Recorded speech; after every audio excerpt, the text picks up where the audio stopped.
but it's the old Undyne skins I thought were mermaids. That was before they used to tell us which skins are which. They would just give us the image. We had to kind of guess which unit was which. I always thought that was going to be mermaids, and now we finally have mermaids that are humans. Are they collaborating with Disney then? Because that means the Undynes, they kind of look like Ursula, man. Just saying. That's what I wanted. I wanted the old mermaid skin to be Undynes because it looked like Ursula, and it made sense. Incoming Little Mermaid But it didn't work. Maybe it was copyright issues, you know? I feel like it's too skinny too. I don't know. It's not like big enough. It's like very slender. All right, good to know where you're at with that, Thompson. Okay, it's really small. Comes with more curves. But anyways, aloha everybody from the YouTube channel. Welcome back to the podcast today. As you can see, we got a different crew. I don't think we've ever had this mix before. But then again, we've never had Fwa that many times on the podcast. So it's good to have you back, Fwa. Welcome back. It's good to see you. Can't wait to start. Yeah, it's gonna be fun. Excited. You know, I was thinking back. We had you on the podcast maybe a couple months ago, right?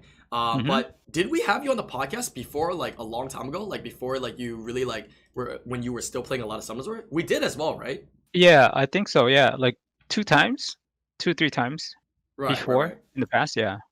Okay. Well, anyways, it's good to have you back. If you guys don't know, Fwa has been playing other games as well, but you know, he still plays Summoners War once in a while, looks at units. I saw him playing Summoners War like a month or so ago. You're coming back and looking at some of the units and some of the crazy things that got changed. So yeah, always nice to have Fwa, a different mind, right? Somebody that's not playing Summoners War as much as us every single day here and see how they think and what they just what resubbed is this? for Okay, there we go. Sorry, the sound was still on. All right, let's go into topic number 1 today, or do we have anything to say? Do you have anything to I have something to share for once. Okay, go ahead. So I used up all my luck for the rest of my Summoners War career yesterday by accident as a joke. No! So, what LD.5 did you get? No. Hear me out. So somebody said, "Oh, IslandGrown did my summons last month. They were like really, really good." And so normally when I go on someone's account and do summons, I type in chat. I'm like, "Oh, please give this person whatever nat 5 they're looking for," right? Just as a joke. And I'm like, "Thanks, comp to us." And so I decided, I'm gonna type in chat, "Please give me better rates than IslandGrown. Thanks, comp to us."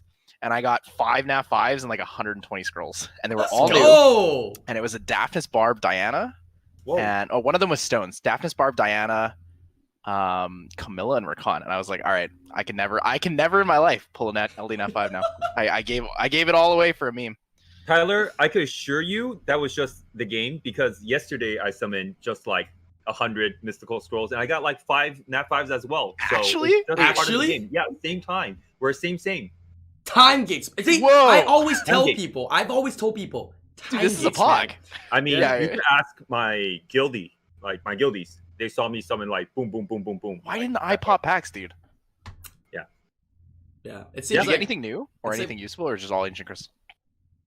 Before we start podcast, I want to say like I remember when I first started playing Summoners War, I was a huge fan of Fwa when he was playing, and Fwa was always like the first to be able to figure out like an equation to like a puzzle. Like if you're like scratching your head and you're like, hey, you know, how do you deal with Gani Hathor? He'll be the first to like, whoa, like it's like that easy, you know. And sometimes the solution is like very easy, but you'll just never think about it. He'll tell me stuff like, just pick the Gani. I'm like, oh my god, wow, right, yeah. But yeah, like that's what I just want to say a little about Fwa. It's a solid rock right there. Just pick the Gani. Yep. Also, congratulations, Thompson. Huh? I think everyone knows, but congratulations. Dude, there's no hiding anything from this community. You guys knew, like, the second I got it, you guys all found out. It's insane. It's crazy. Yes, yeah. I pulled a Han Solo. Yes, he's amazing because I have the runes for him. He just got buffed.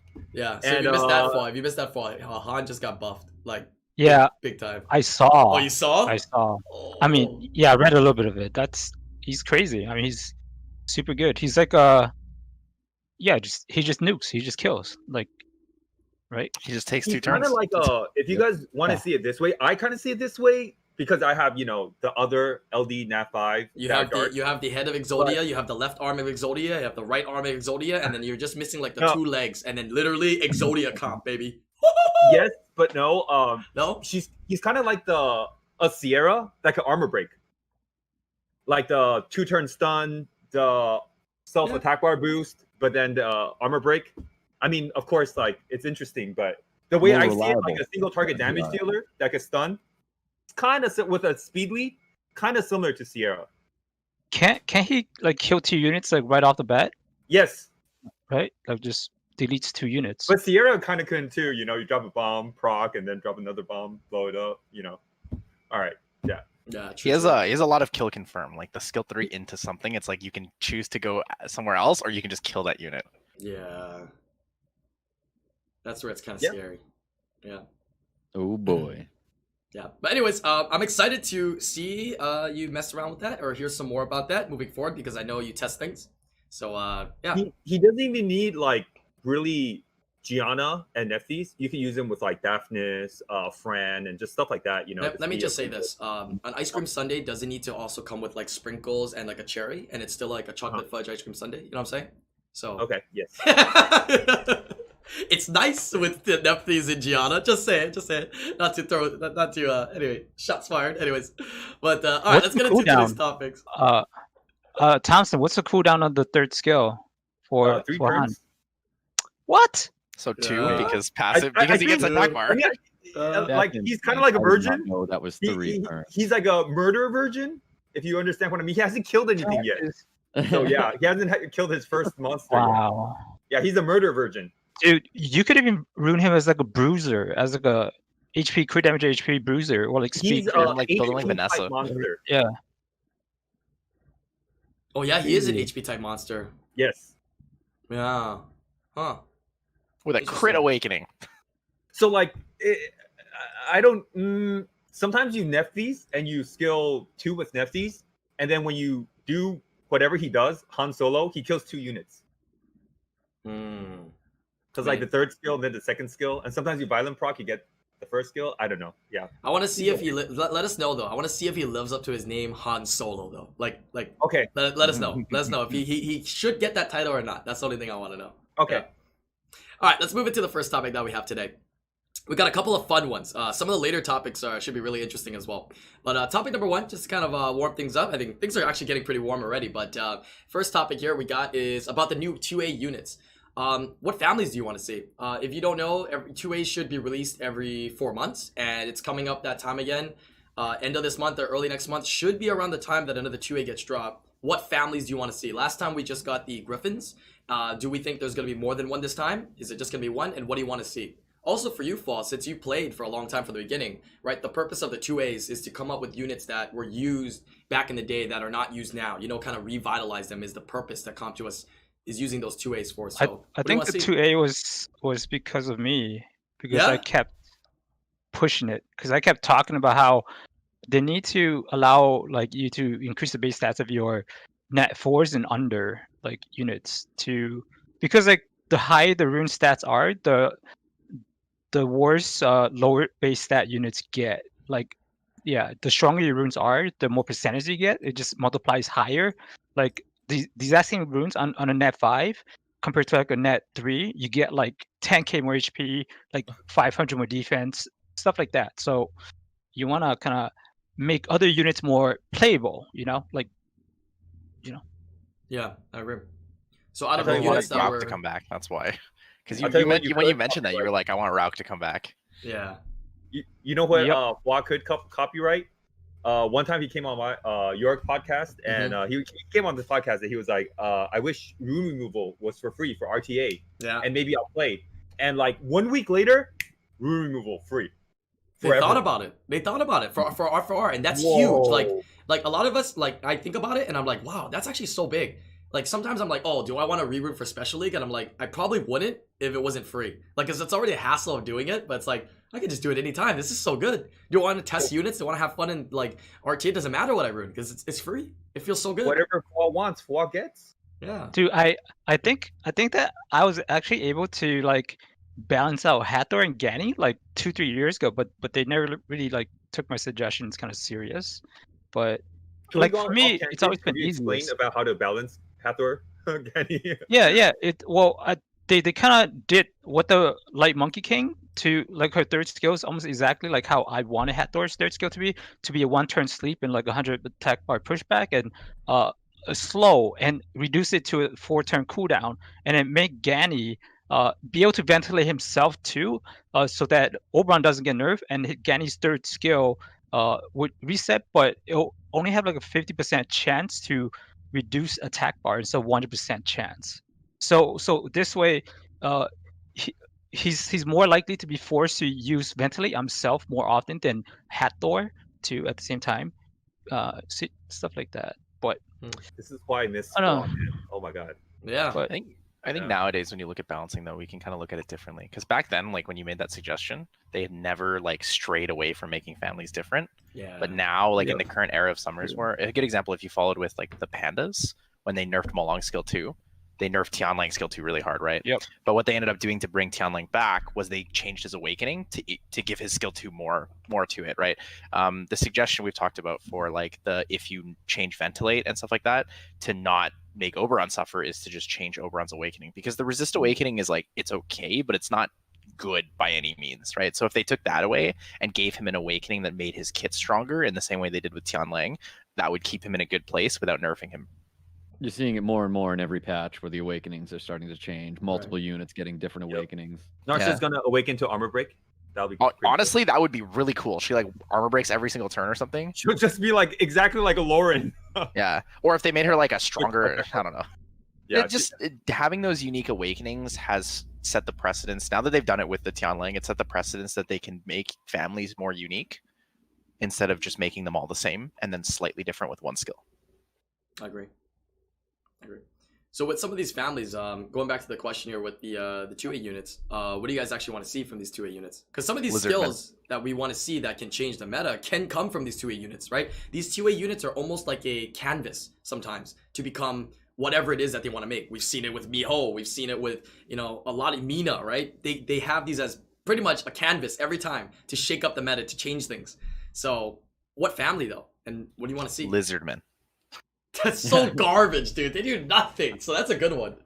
They do absolutely nothing, dude. Hey, my Glenodon on Violent killed 4 people because he defense broke and then Violent broke. Shut No, up. they're shut up. terrible. You can They're put actually shut up. You can put any light unit there that does damage and it probably had the same yeah, no, result. they're dude. actually terrible. But Yeah. I think you could 2A them to be good enough. They're passive units, so like having a passive unit means that you can either adjust the passive and change the passive for the 2A, or you can just change their skills and keep their passives as their unique setup, right? I mean, honestly, for these 2As, like the possibilities are endless. You go from something that wasn't being Yep. used at all, gets 2A'd, and it's like a whole new unit now. you can't go Actually, wrong like with like any. units that are being used to be even used more. That's why I like to advocate for the second awakening monster, the next one. Like, since I started playing Summoner's War, I've been told to 6-star 10 versions of this monster, 10 dupes, because of Guild War offense. So I would like them to, the wind living armor. Yeah, the living You want armor. copper You 2A? want copper yeah. 2A?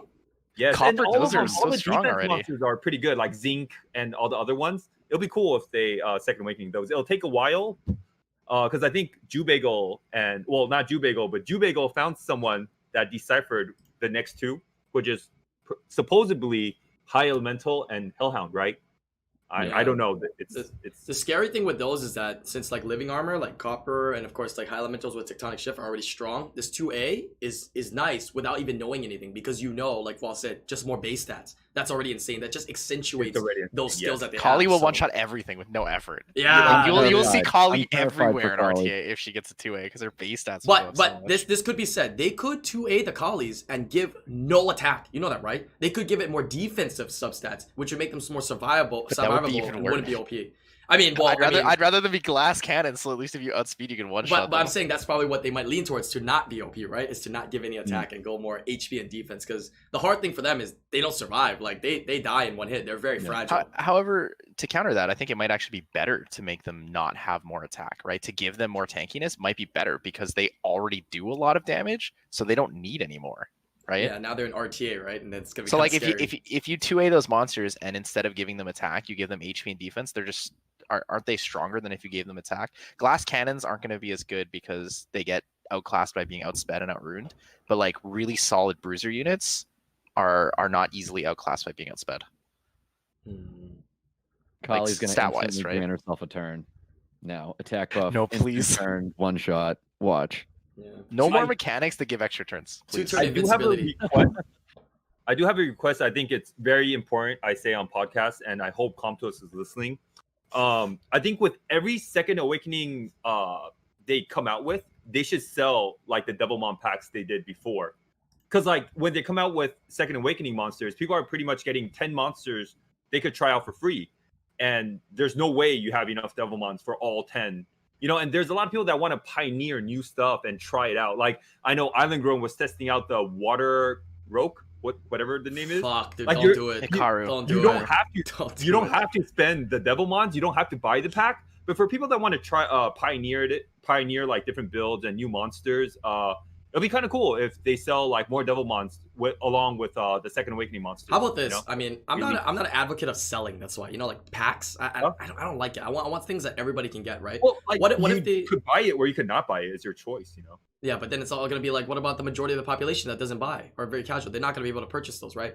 So what I want to see though. I remember the last one. Oh, sorry. Go ahead. But I remember the last one. There's like a $9.99, like a $10 pack, and it gives you like 2 Devilmons or something like that. Was I wrong or Right, but even some Oh, people the didn't even buy $30 that. Some people didn't even buy that. Like a lot of Okay. players, like you buy that. That's cheap because it's no. I understand. That's would what buy I'm it saying. too. Like those people don't have to pioneer the new monsters. They could wait for someone to test it out. Like one of the influencers to test it out, Stoic, IslandGrown, you know, someone else to test it out, someone that bought the pack, and then they're like, oh, I like that monster, I'm gonna try it, you know? Because like I Yeah. remember Con came out, no one built Con. And then like, Right. you know, I tried Con and I liked it, and now, you know, a few people build it here, a few people build there. Same with Bernard, you know? People just don't have the chance to apply it. And I think I it's see what you're a saying. shortage of Devilmons, you know? Go ahead, Fall. I alternatively think that 2A monsters should not have cooldown reduction on their 2As to incentivize not needing Devilmon to test things. Of course. Like- but still, the game's already like that. It's not, they're not gonna rewind it, right? Well, no, because they did it with some and not with others, right? Like That's smart. Alucia gets the attack bar on skill 2, but she doesn't get cooldowns or anything, right? The units that get cooldowns, it's like if you don't Devilmon this unit, it actually is very detrimental, right? Like Vigor sucks without Devilmons in a skill 3. I think that's really important what you just said, Tyler. Like Contour should listen to what you just said.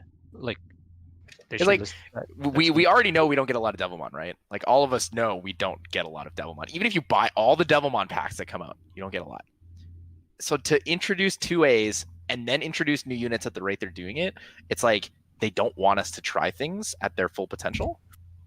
So Well, like I feel like I understand like the Even damage if skills, they right? made the damage multiplicative or additive, whatever the unit is, you're not really testing out the monster, even if it's like damage, right? Or harmful effect rate. Harmful effect rate is really important. I agree. But it depends on what the skill does. So like harmful effect rate is really important for units like Acelia, where you need it to strip units, right? But it wouldn't be as effective on units where it's like, oh, this unit can slow debuff or something, or like if it increases their stun chance, it's like it's good, but it's not absolutely necessary. Right? This is the reason why Miho is so strong. Like another reason why Miho is so strong, right? She doesn't need Devilmon at all to be good. Like her entire kit just comes flat. All she gets is extra damage. It's a unit you're using in RTA, you're pretty much gonna Devilmon it. Yeah, It like becomes a if you're main going to unit. use it and it performs well anyways, like Devilmon it, right? But then you get units like I haven't used my Vigor because I don't want to commit giving it Devilmon yet, because I'm not sure if it's something that I'm actually going to use regularly, right? It's like if I Devilmon it, if I'm going to use it, I have to Devilmon it, because if I don't have the minus cooldown on skill 3, it will never kill anything. I will always struggle to kill things.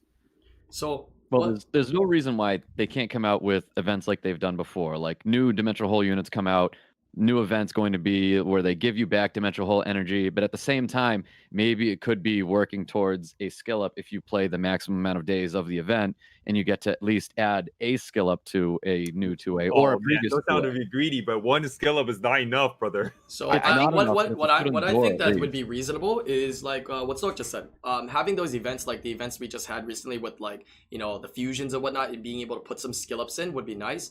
And on top of that, like farming the dungeon, I think there should be something in the crafting building where you can just craft a skill up for a 2A, and it could be bi-monthly, which would be okay. I know it's slow, right? But it's something, you know, like.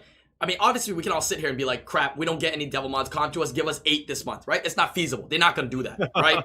So All right, now I feel asking, like my asking through, here's what asking they I should feel through, do. bad, man. All right. wait, asking through events and asking through like a bi-monthly, like twice a month craftable 2A skill up would be more viable. And I do agree with what you're saying, Thompson, that, you know, having more people test things out would be nice. If they want to be able to sell more Devilmons in packs as well, sure, right? From where the casual spenders and the big spenders to test things out for the players that are more free to play, that would make a lot of sense, right? That'd be better for a lot of the population as well. So I agree. Go ahead.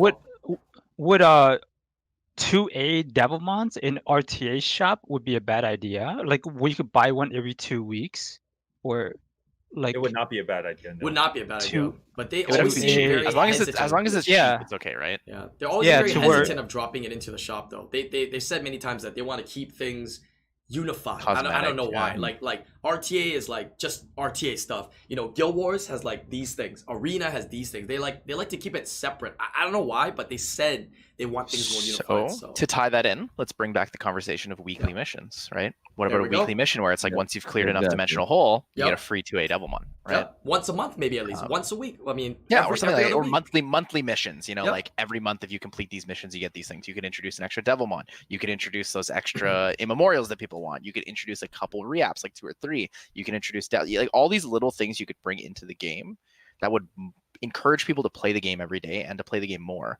I did want to go for a little hot take, but I think that that it would be a good idea to reduce the 2A experience requirements. I know this is a lot to say, but by half. I think they should half the 2A experience requirement. And the reason for that is because it would allow people to feasibly choose if they want to farm 2A skill ups or farm for runes. Because you know that like if you farm for runes, you need a lot of grinds, right? And grinds are really hard to come by. And on top of that, it also allows people in. So it's a positive change for everyone in the game, right? Whether you're a new player, you're a mid game player, end game player, or like you are like the super hardcore end game, late game, right?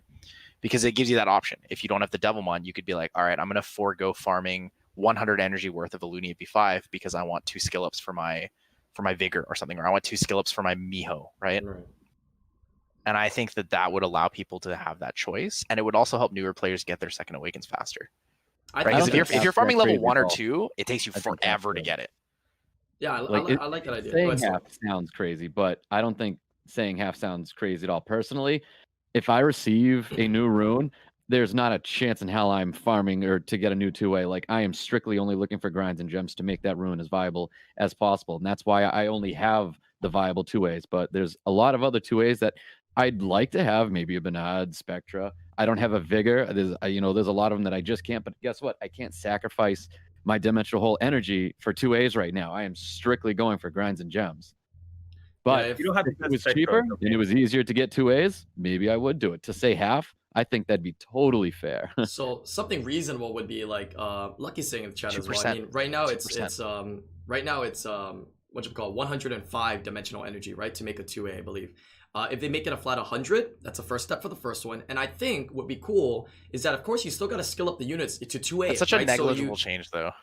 So you still have to skill up the units to make a 2A, right? So it would be really nice if that first unit takes 100 energy, right? Flat 100 to make that 2A, and every 2A after of that same 2A is now reduced in cost, right? That would be kind of cool, right? You work towards that, and that first one still takes 100. If Comptuous decides to keep this energy limited, right, not really sold, very limited in the areas that it's given, like through events and whatnot, then I don't see any problem reducing these prices because we only get a limited amount. Now, they probably got to sit in their office and do the math, right? How much do you get in a year of energy? If I buy this, I buy that. And how many can I make? And is this a good balance, right? Maybe it's going to be 75% of the cost of your first 2A, right? Or like you said, 50%, which would be awesome, right? Of the normal cost. That'd be really nice. Theoretically, that's really nice. But that's kind of just a huge middle finger to anyone who's like newer or like early mid game because they can't farm level 5. So they like as much as they get the benefit of like if they build the second one, they are also kind of getting fucked in the sense that because they can't get the first one very easily, it's going to take them a lot longer, right? You shorten the amount of time it takes to fully awaken a unit if you're theoretically only farming 2As, but you're not shortening it very much. You're shortening it a lot more for some players and not for others. I think it's fair. I have to disagree. I have to disagree entirely and I'd say it's fair. As a newer player or mid-game player, it shouldn't be that easy for you to do it. This is supposed to be considered the last content of the game. The last bit of content in the game. It is the hardest dungeon currently in the entire game. The It's rune the most dungeons are the difficult. hardest dungeon. Yeah, I the don't rune think that the ones. 2 awakened dungeons are hard at all. They're But actually it's extremely meant easy. to. It's meant to be the last bit of content, right? The newest. That's why it doesn't open up at the very beginning either, right? So that I disagree with. I think Actually, it does that you're open up the entirely right about the Rune dungeon being the hardest content in the game. I think that the Second Awakened dungeons are designed to be easy, right? We've reached the point in Summoners War where the design of the early game is to farm two ways in the early game because they carry you through it, right? If you decide to go for an early Bella, or if you decide to go for like a Spectra or a Gorgo, suddenly like you're clearing TOA hard in 2 months. I just don't want to Right. make it so easy for the newest players. I think that the new players at this point, they get a lot of resources and they have the game real easy. So like arguing the fact that it's going to be harder for them to make that first one and then get the benefit of the second ones, I think is like I don't agree with that argument. I think it's fine. Like if they were to do that, let's say with the idea I said, right? First 2A takes 100 or whatever it takes, and then the next ones after are half or whatnot. I think that'd it's be very more fair. it's more the mentality that I disagree with more than the semantics of it. I Okay. disagree with the idea of rewarding some people more than others for something that is not super significant towards like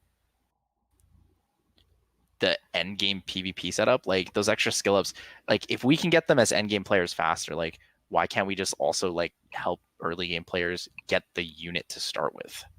I mean, I still want some balance of difficulty for early game. Like everything doesn't need to be The handed on balance a of plate. difficulty disappeared when Second Awakened units came into the game. It disappeared when they decided that a lot of units can be easily farmed through secret dungeons, and it entirely disappeared when they added Verd diffusions. I think that early game no longer is hard and doesn't have any challenge to it. The only challenge is people giving you bad advice and you listening to it. The challenge is that the community still struggles to give proper advice and to help people without seeing past like their only way to do it. So, A good so why are example we is like making it even easier me, then? like I struggle to see past certain things, right? Like so why are we Gorgo making is it good. easier? I don't get it. Why am I making because it's negligible. You make it easier, it's not that much different. It just becomes more seamless for people and it encourages more people to play the game. It encourages more people to stick with the game. And at the same time, it still benefits everyone who plays the game. My point is if you're adding something that benefits people in the game, why are you making it so that it benefits some people a lot more than others? What do you mean benefit? I mean, And it's early not a game players paid can piece do- of content, right? Early game players can already build 2As fairly easily, is it not? True. No, they can't. It takes a long time, dude. But If you're that's a farming part like of the level game, 2 or right? level 3, it's really long. Like, but Like, what I'm that's trying to 3 say weeks. is I don't want the game to be so easy, is what I'm saying. It's already easy. Even though you're saying it's negligible, if we say everything is negligible, then everything's just so easy. Like, where's the fun in that, right? I mean, I'm just stating my opinion, right? I find that if a game is too easy and things are just way too easy and there's no level of progression, like playing upon months, then it gets boring really quick, right? It gets way boring really quick, at least for me. Right, I want at least also some feel- difficulty, right? I feel a little animosity from Tyler as he says like people giving bad advice. Could you tell me about this story? People give horrible advice in the game. People are like, you should build this, or you should 6-star this, or don't In do the this. game, oh, It's like, and the worst is like, I didn't do this, so you Uh-huh. don't need to do it either. It's like, no, that person should build what's best for their account. You should look at the canvas and figure out how to best utilize it instead of just saying, well, I don't care what the materials are. I'm going to paint on it with acrylics no matter what. You know, it just doesn't make sense. I do want to tell all influencers listening to this, like, still say what you say and act on how your experience is, because it's up to the person that listens to you to want to listen to you or not. That's a whole game and skill in itself. Like, you can say whatever you want, like the sky is red. Person doesn't have to listen to you, you know? Right? So, like, I wouldn't blame the influencer, whoever gives bad advice. That person, I would actually blame the person that's trying to listen. Like, oh, okay, then I'm just going to listen to it. It's not about pointing blame. It's not about pointing blame. It sounded like It's you were about- pointing blame a little bit. That's all. But I'm just it's saying. it's not about that. It's that It sounded like it's you were. difficult to discern information if you don't know, right? Like if you're a new player, I and you get it. I get it, Tyler. struggle. I'm just saying it sounded like you were. So I'm like, Well, I'm hey, not. you I'm know, also not don't worry about it. directing this to influencers. I'm mostly directing this towards people in the in-game chat. Like people who Sure. in in-game chat Oh. give terrible advice. Yep. Well, who will listen to in-game chat, bro? A lot of People who a lot don't of people be do. better. This is what I mean. Then, Like, if okay, you don't- man. you Like, don't know any I'm telling better, you, you're- then that's a skill they have not achieved, and they have to fail a few times to gain that experience to not listen to in-game chat, and that's a whole skill and game in itself. Yeah, that's That's the the skill fun. in That's life. that's the fun as well, right? I feel like the fun is the challenges, the mistakes. Like mistakes. that comes a part of it. Like Dude, I'll tell sometimes, you this. sometimes My dad's been telling me to not play basketball for like 50 years, 10 years. And I still play basketball. I have to get hurt a million times. And I'm like, oh, maybe basketball isn't that good for my old bones, I still play basketball now, but I have to fail. I have to experience it myself, No one could tell me to do it or not to do it.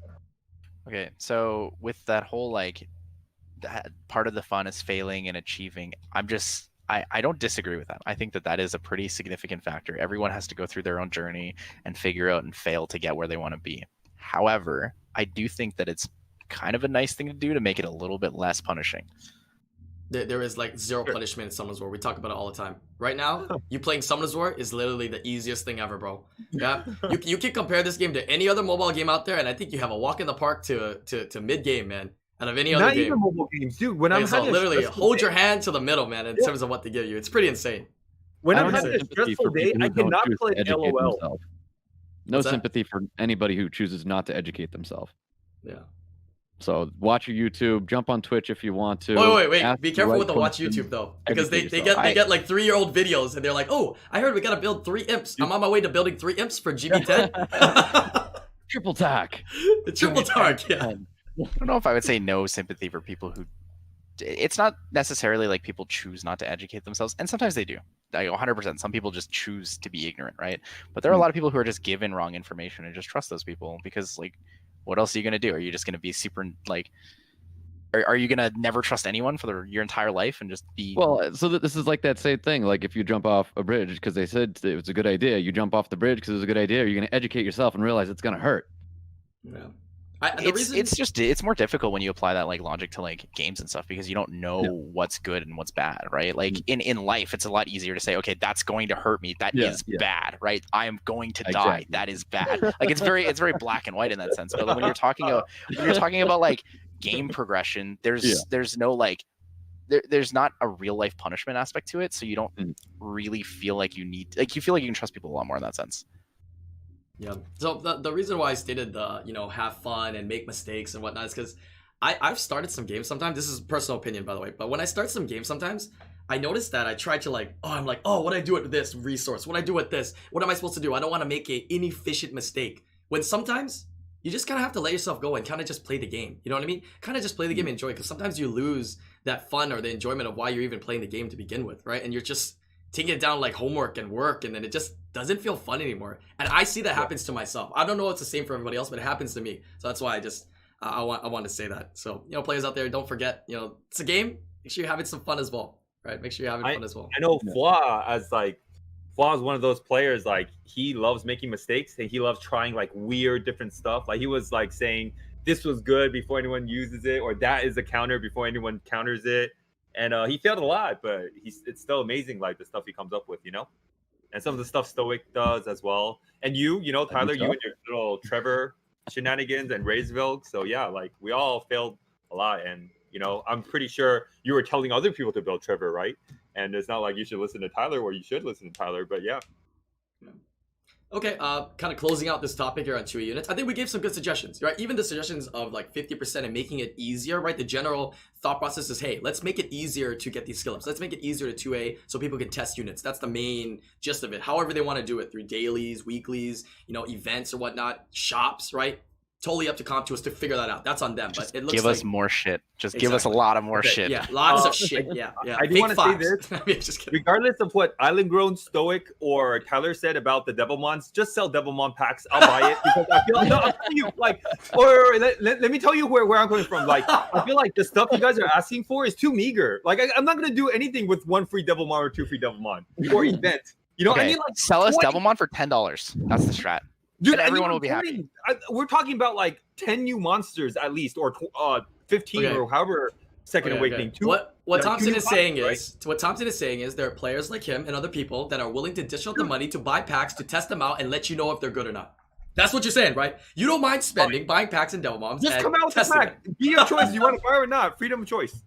Okay, got it. We're Devilmon packs.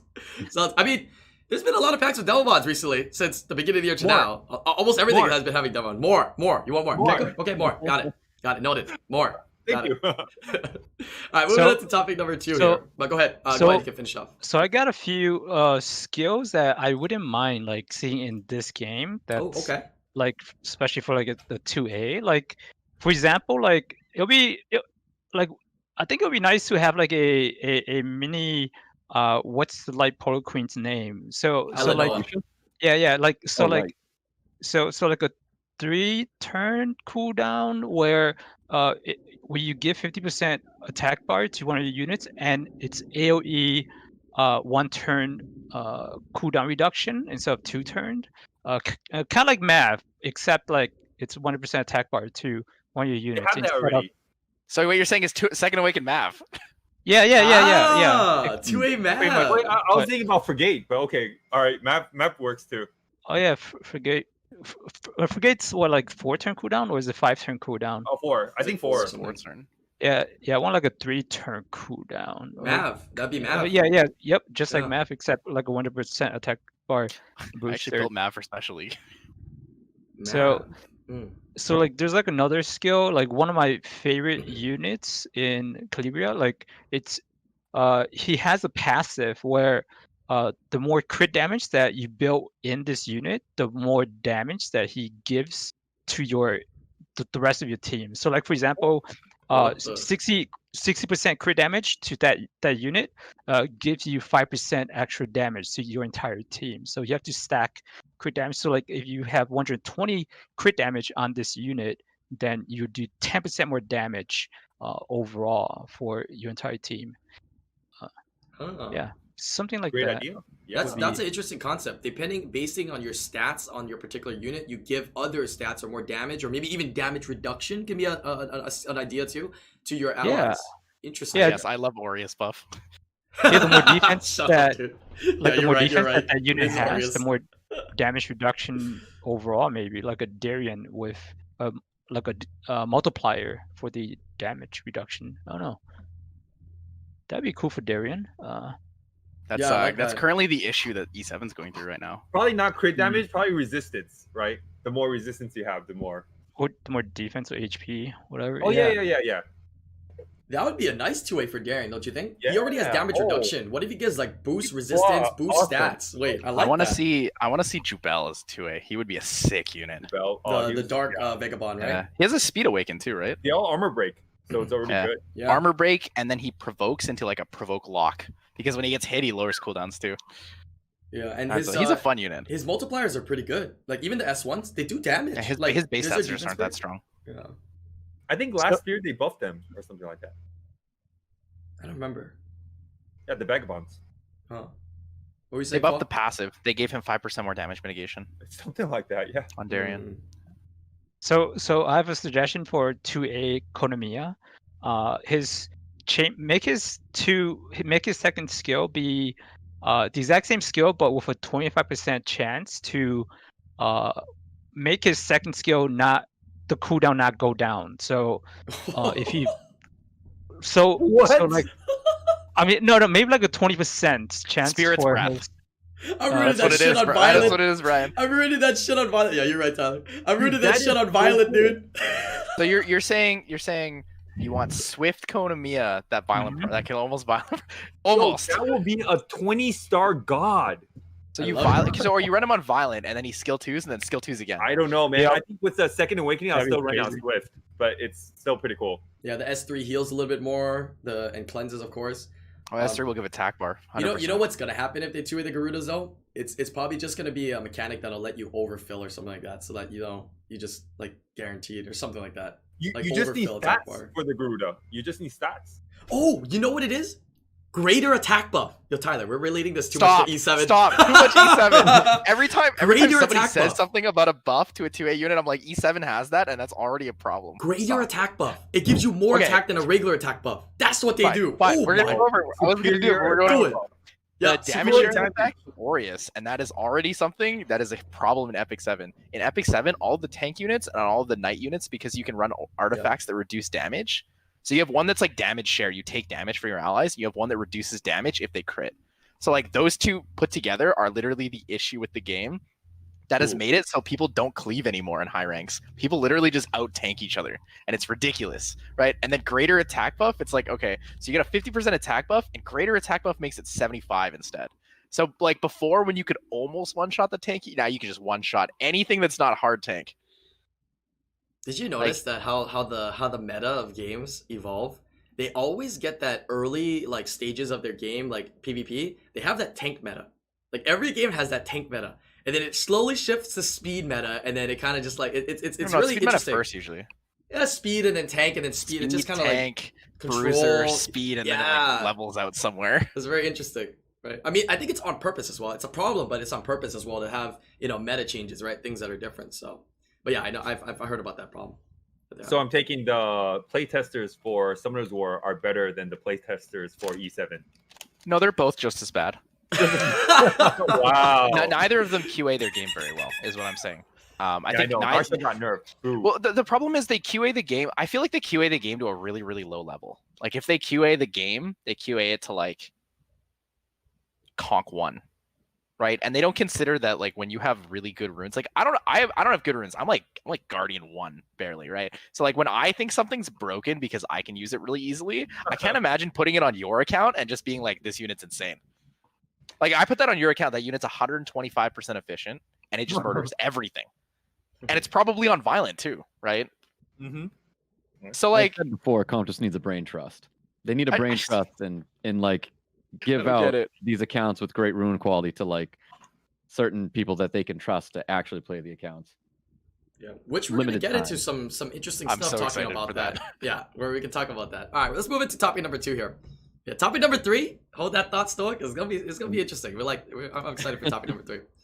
Topic number 2 here. Let's talk about new rune sets real quick. I mean, obviously, I kind of put this in here because with the new 2As, they might release a new dungeon, right? We'd like to see some runes that are already existing become ancient runes. So I was like, okay, I thought about runes, and I was like, hey, we haven't talked about it in a while. We got, Fwa here, Tyler here too. We all play different games. Thompson, even though you play Dota or like, Diablo, there might be ideas that can be incorporated into new rune sets, right? Any other games that you play. So what kind of new rune sets can we suggest, right? I mean, I don't know if they'll release anything in the future, but it'd be silly to say they would never release rune sets ever again into the game, right? At some point, they will eventually. So what would you like to see? Kind of go over these a little bit. How do you introduce a 4 set better than violent for RTA? You introduce a 6 set. That's bro. I'm not kidding. It would be too hard to introduce a 6 set because Will is so good. Any type of attack bar addition or manipulation will be better than. I think you violent, seem right? to underestimate that the sky is the limit, Tyler. if you allow a set like Compton said that increases or decreases like attack bar manipulation, like that would be good enough to stop violent, I think. Right.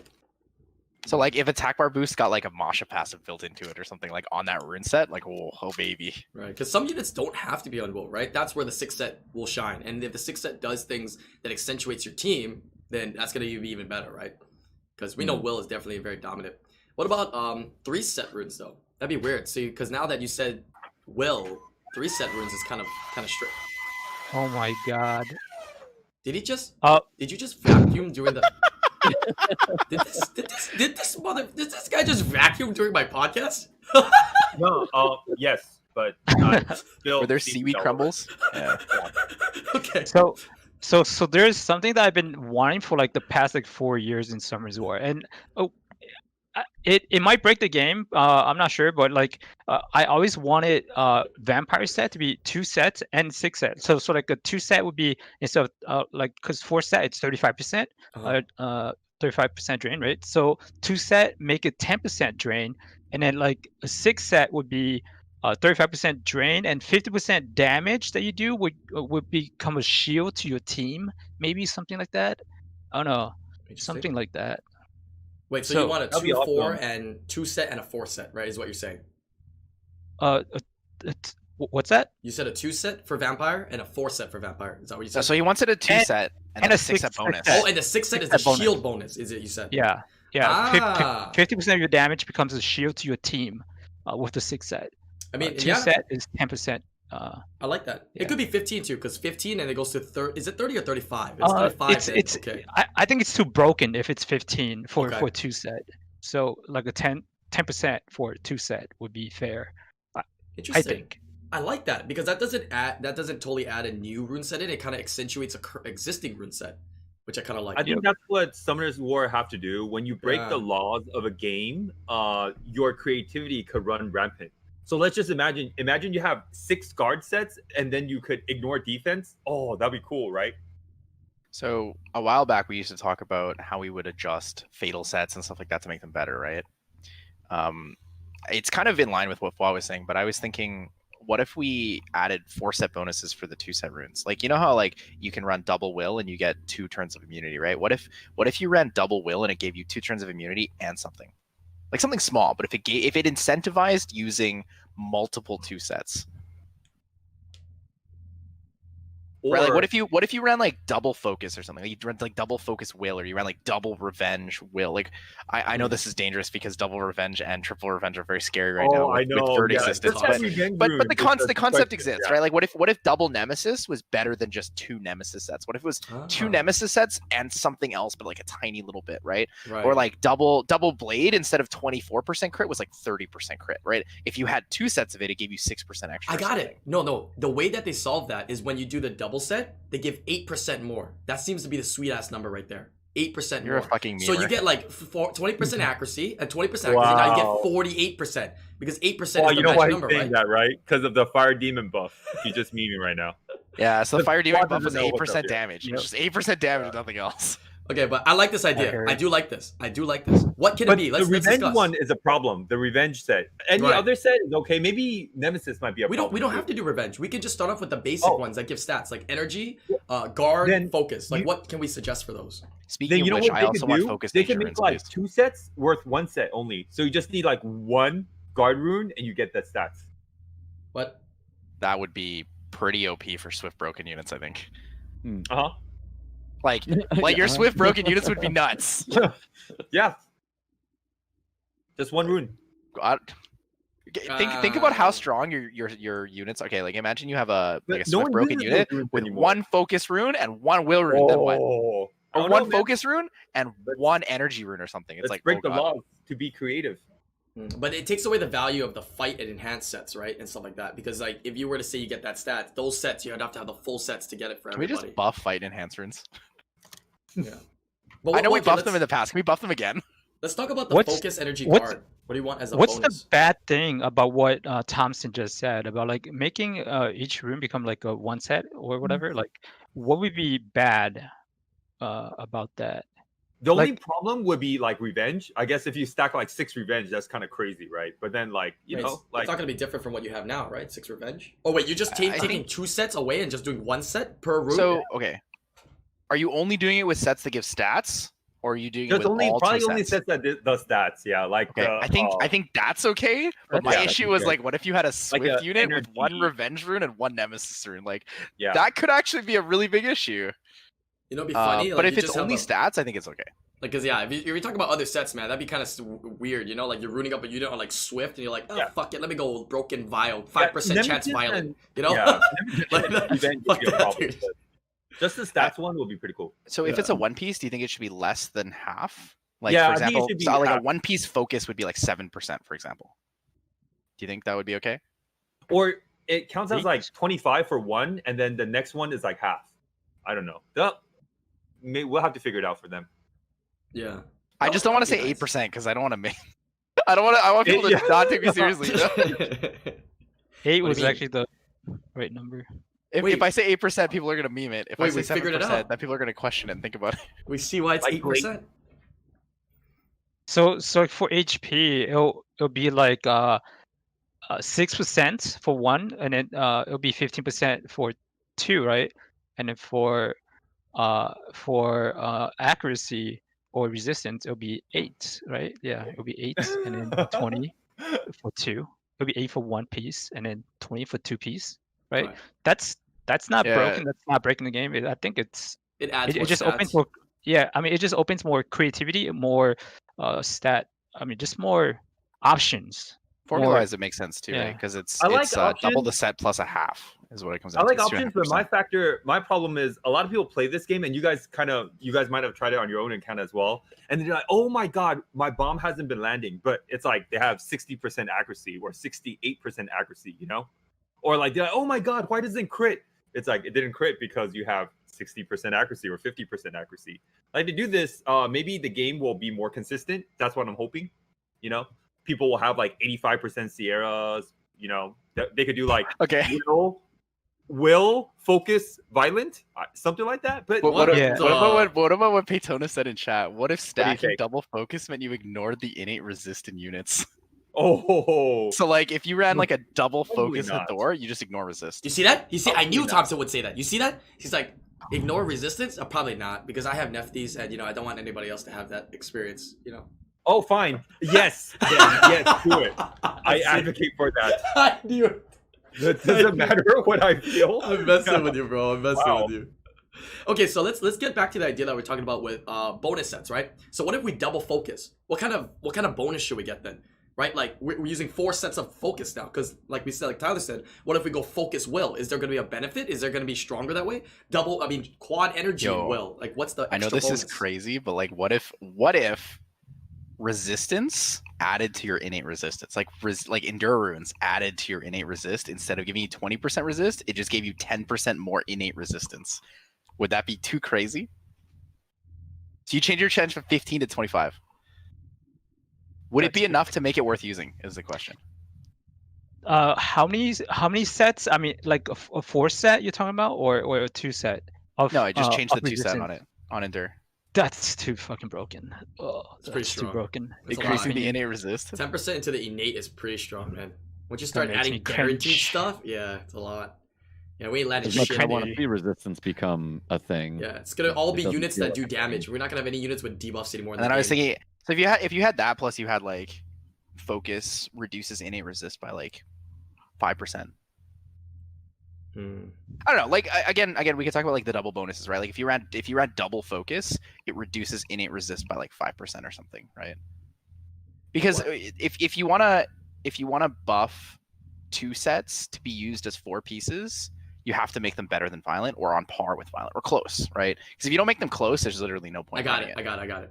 Double See- focus will shit, I lost it. Okay, fuck, I forgot. That's way too broken. Because I mean, like if 2 focus rune makes you ignore 5% resistance, and 4 focus runes makes you ignore 10% resistance innate. It's just way too broken. The accuracy thing would be too. It's just way too broken. The focus runes, because we have that in Calabria, and it's just stupid. Like I'm really telling the developers to make sure this is not happening in RTA. If you guys ever make So, RTA, do you have that because- plus like mechanics like violent and swift and stuff, or is it Yeah. like just that? Right. I'm saying like if you had that instead of violent or instead of swift, do you think that would be okay? That's one of the perks that you can get with your units if you have a dupe of it, because like whenever you get dupes, you can sack the dupe into the unit to get extra perks, and one of the perks that you have option to get is the you get 20% accuracy, and you also resist 15% innate resistance of them. So you pretty much can land anything if it's 100%, and if it's an LD unit, it's going to be 100%, and it's just way too broken. Okay, Because I got no matter an how many idea. resistance, yeah. I got an idea that kind of follows with the trend of what these sets do, right? So I think a double focus set, if you were to double focus, your benefit should just be this doesn't change any equations for anything. It just makes it so your unit is 100 accuracy. That's what a double focus set will do. So you don't have to rune any more accuracy. You know, it doesn't matter how much accuracy it already gives you. It's just gonna put your unit to 100 accuracy. Resistance, That's if pretty it's broken. is it? But you're giving up a vowel set. You're giving up a vowel. or repeat switch. what you said. No, but Sorry, I but missed okay. that. the- Ryan. the reason why it's broken is because then it makes it to where you don't need accuracy on any of those focus runes. Exactly, right? But that's the benefit of deciding to go for focus, because now you're giving up the opportunity for violent, you're giving opportunity for despair and swift, which are 3 of the most impactful sets for RTA, right? You don't have those. But you are but that's like the same thing as, just imagine if all your focus runes didn't have any accuracy stats in it. You are literally like, it's a set that gives you 85% accuracy. That's what the set. That's the name of that. That's what that set is. Well, That's it's what by the set having becomes. 4 though. You would need 4 to do Yeah. that, right? That's the big thing. That's the trade-off. You need 4. So it's The thing is, I it's a feel like most bonus. people still run swift or That's- violent, right? Even if you have that, it's like, would I run Yeah, so- that or would I run Because now people are violent? going, do I really want 100 accuracy? Because I still can miss, right? It's not going to do me a big thing. It just makes me It's- 100. Because it would 80 It's shine also not that elsewhere. hard It to get wouldn't shine 85 in RTA. accuracy without. Yeah. Sorry, go ahead. No, I was just saying it would shine elsewhere. It wouldn't shine in RTA. It might. I mean, if No. you have the stats, you might choose to go that, right? The focus. It gives you options with that. See, the Oh, go ahead. thing is, just imagine the amount of stats that a Swift gives, and then the amount of stats that that 4 set focus gives. Swift gives you how much percent? 25. 25% speed, and then but that 4 focus set gives you 85 accuracy. But So 25% speed is worth more than like yeah, 25. but Like still, it's worth more than 40% of a stat elsewhere, right? Yeah. But what I'm saying is that it's just the amount of stats that you could cut out.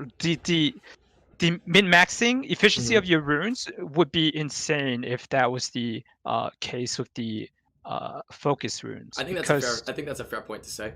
I agree. Yeah, Yeah. I So, like that but, point a but, lot. but what I want to accentuate on is let me throw the ideas, and then obviously I think the min-maxing could be strong. So endure, obviously the same thing. I'm thinking the same thing. That's my idea of 4 set being 100 res, and then I was thinking maybe guard 4 set of that increase. It gives a bonus. It gives that defense, but gives a like 5% damage reduction for the unit or something like that. And then energy set would give like a 10% shield based on health or something on that. That would be like an additional for choosing to go 4 set. Right? I think a 4 set of those types of runes should be kind of strong, right? To have people rune up more. But min-maxing, like you said, can be dangerous because now we might be seeing some crazy stat units since they don't have to go for that kind of accuracy and stuff. So it's something to think about as well.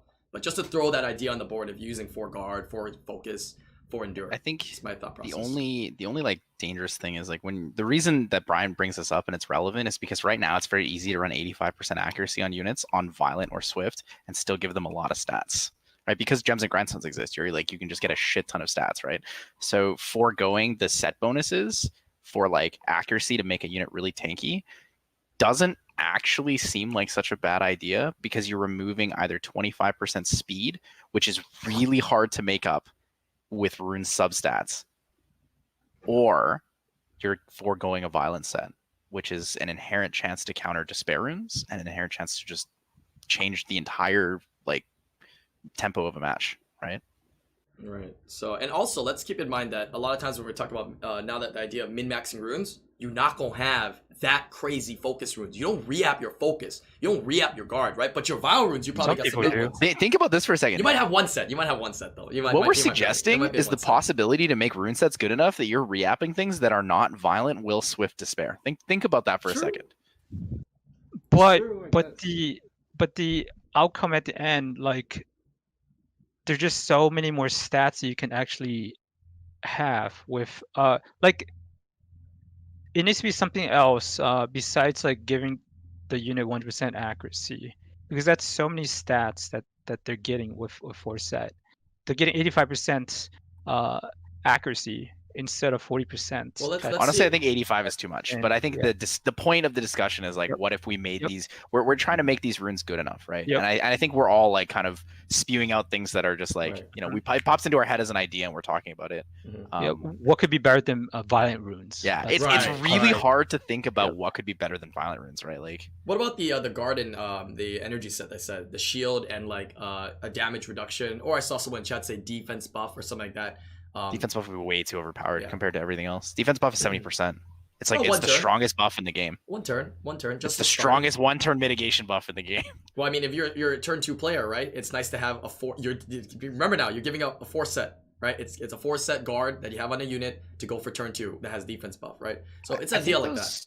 I don't know. Those comps lose to the same thing, right? Though they lose to ignore defense, they lose to people who snipe them out because the True. snipes are always strip snipes. So is it that strong then? Mhm. As cool as it is, as an idea, I feel like it benefits players more offensively in terms of PvAI content. So like Guild Wars, it would be really, really nice to have stuff like that. But I think in RTA, it probably wouldn't make that much of a difference. Maybe I'm wrong. I mean, it very well could make a huge difference. I wouldn't know until we test it. It's just I don't see it as something that would be super significant given the example that you just gave me. Right. I get chicken skin when we talk about this because we always talk about new rune sets and ideas, and this is like totally different from anything we've just talked about before. Like incorporating 2 set ideas into a 4 set with a bonus. Well, because we always talk about new, like entirely new sets. Right. Like, right. what if we had some crazy set effect that was like, this has a chance to ignore defense, or this has a chance to, automatically, reduce the cooldown of a unit or something. Like, we always talk about these crazy ideas, but we've never really sat here and talked about what if we just change what we currently have, so that things are on par with violent, swift, despair. Right. And I guess Will's pretty strong. I think we could put Will in the same category. Okay. I think Okay. they should just like decrease the vine proc to 20% instead of 22. Like that'd be a good start in my opinion to 20% instead of Do 22. you think it would be super significant though? I think it'll be. I mean, I have no idea, but I think it'll be interesting to test. I don't know. Because It'll be like right now, interesting to are you see. familiar with how they have the violent procs working right now? in Yeah, RTA? yeah. When you vine proc and then your chances goes down by what 6 or 8%? 5%. 5%. Okay, and then their chances goes up by 5%, right? So minimum of 12, maximum 27. So the reason I bring that up is because in the special league currently, I'm trying really hard to use like at max 2 meta units, and I'm running like 2 units on violent. So like to see how many times people proc at 12%, it's like this is still really, really strong. Like really, really strong. Yeah, I had a couple matches where somebody proc 4 times in a row at 12. And it was just like every single unit. I'm like, because it exists, it'll happen. So like if you change that to 20% and then make it down to 10%, it's still gonna happen all the same. You know what's right? gonna happen, right? When you reduce it by 2%, you just get 2% more people complaining. That's it.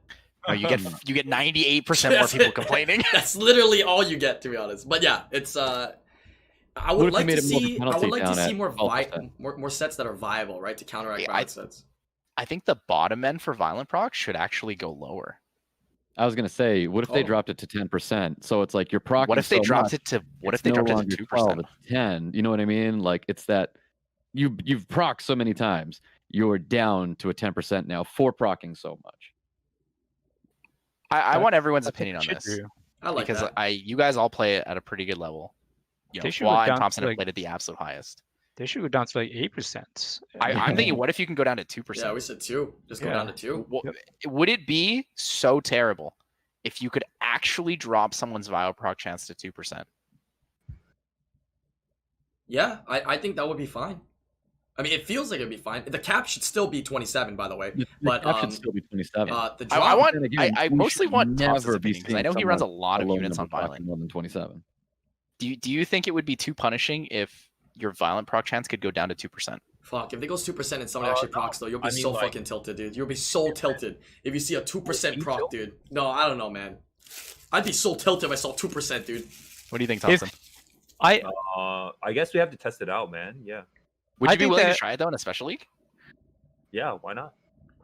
The issue of that is that there would need to be like some kind of system to where like for example, one player has 2 units rune with violent runes, and then the other player has no violent runes. So they're always going to be 2% afterwards. Like, so it may be like 8%, 6. I just think you can never make it 0, because if you make it 0, you're like, that's a hard nerf and buff to certain, like Despair and Swift units become a little bit stronger in that sense if you can outlive the early violent procs, and then Vial becomes weaker. But if you always give some sort of base inherent chance, it's probably okay. But I think that like if you make it 2%, if you take 4 procs, you haven't lost the game yet. Like you might be at a disadvantage if everything worked out as planned. They didn't get resisted, they hit all the debuffs they needed, they did like full damage, they crit everything, right? But after 4 procs, if they're not significantly ahead, I feel like you'll have a pretty good chance there, right? Yeah, you should be pretty screwed if they're taking that many turns. Let's be real though. So that's the scary part. But okay.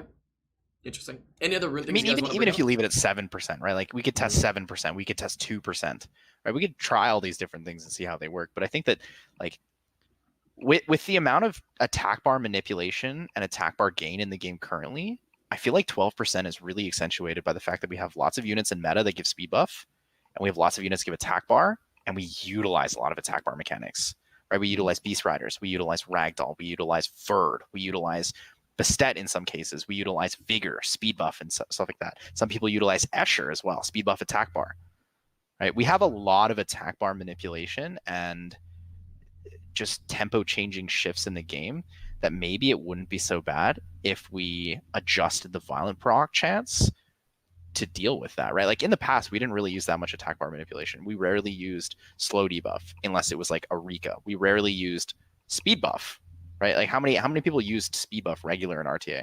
Faint Memory used Mav for a season. Did anyone else really regularly use speed buff? Right? People didn't start using Vert for a while. Last season, Savannah. Yeah, Savannah would be a new example as well if the speed buff is really strong. Yeah. True. So I don't know. So for it's just a thought. So for the sixth set of Despair runes, I would suggest like Oh, a 6 cents. having slow debuff.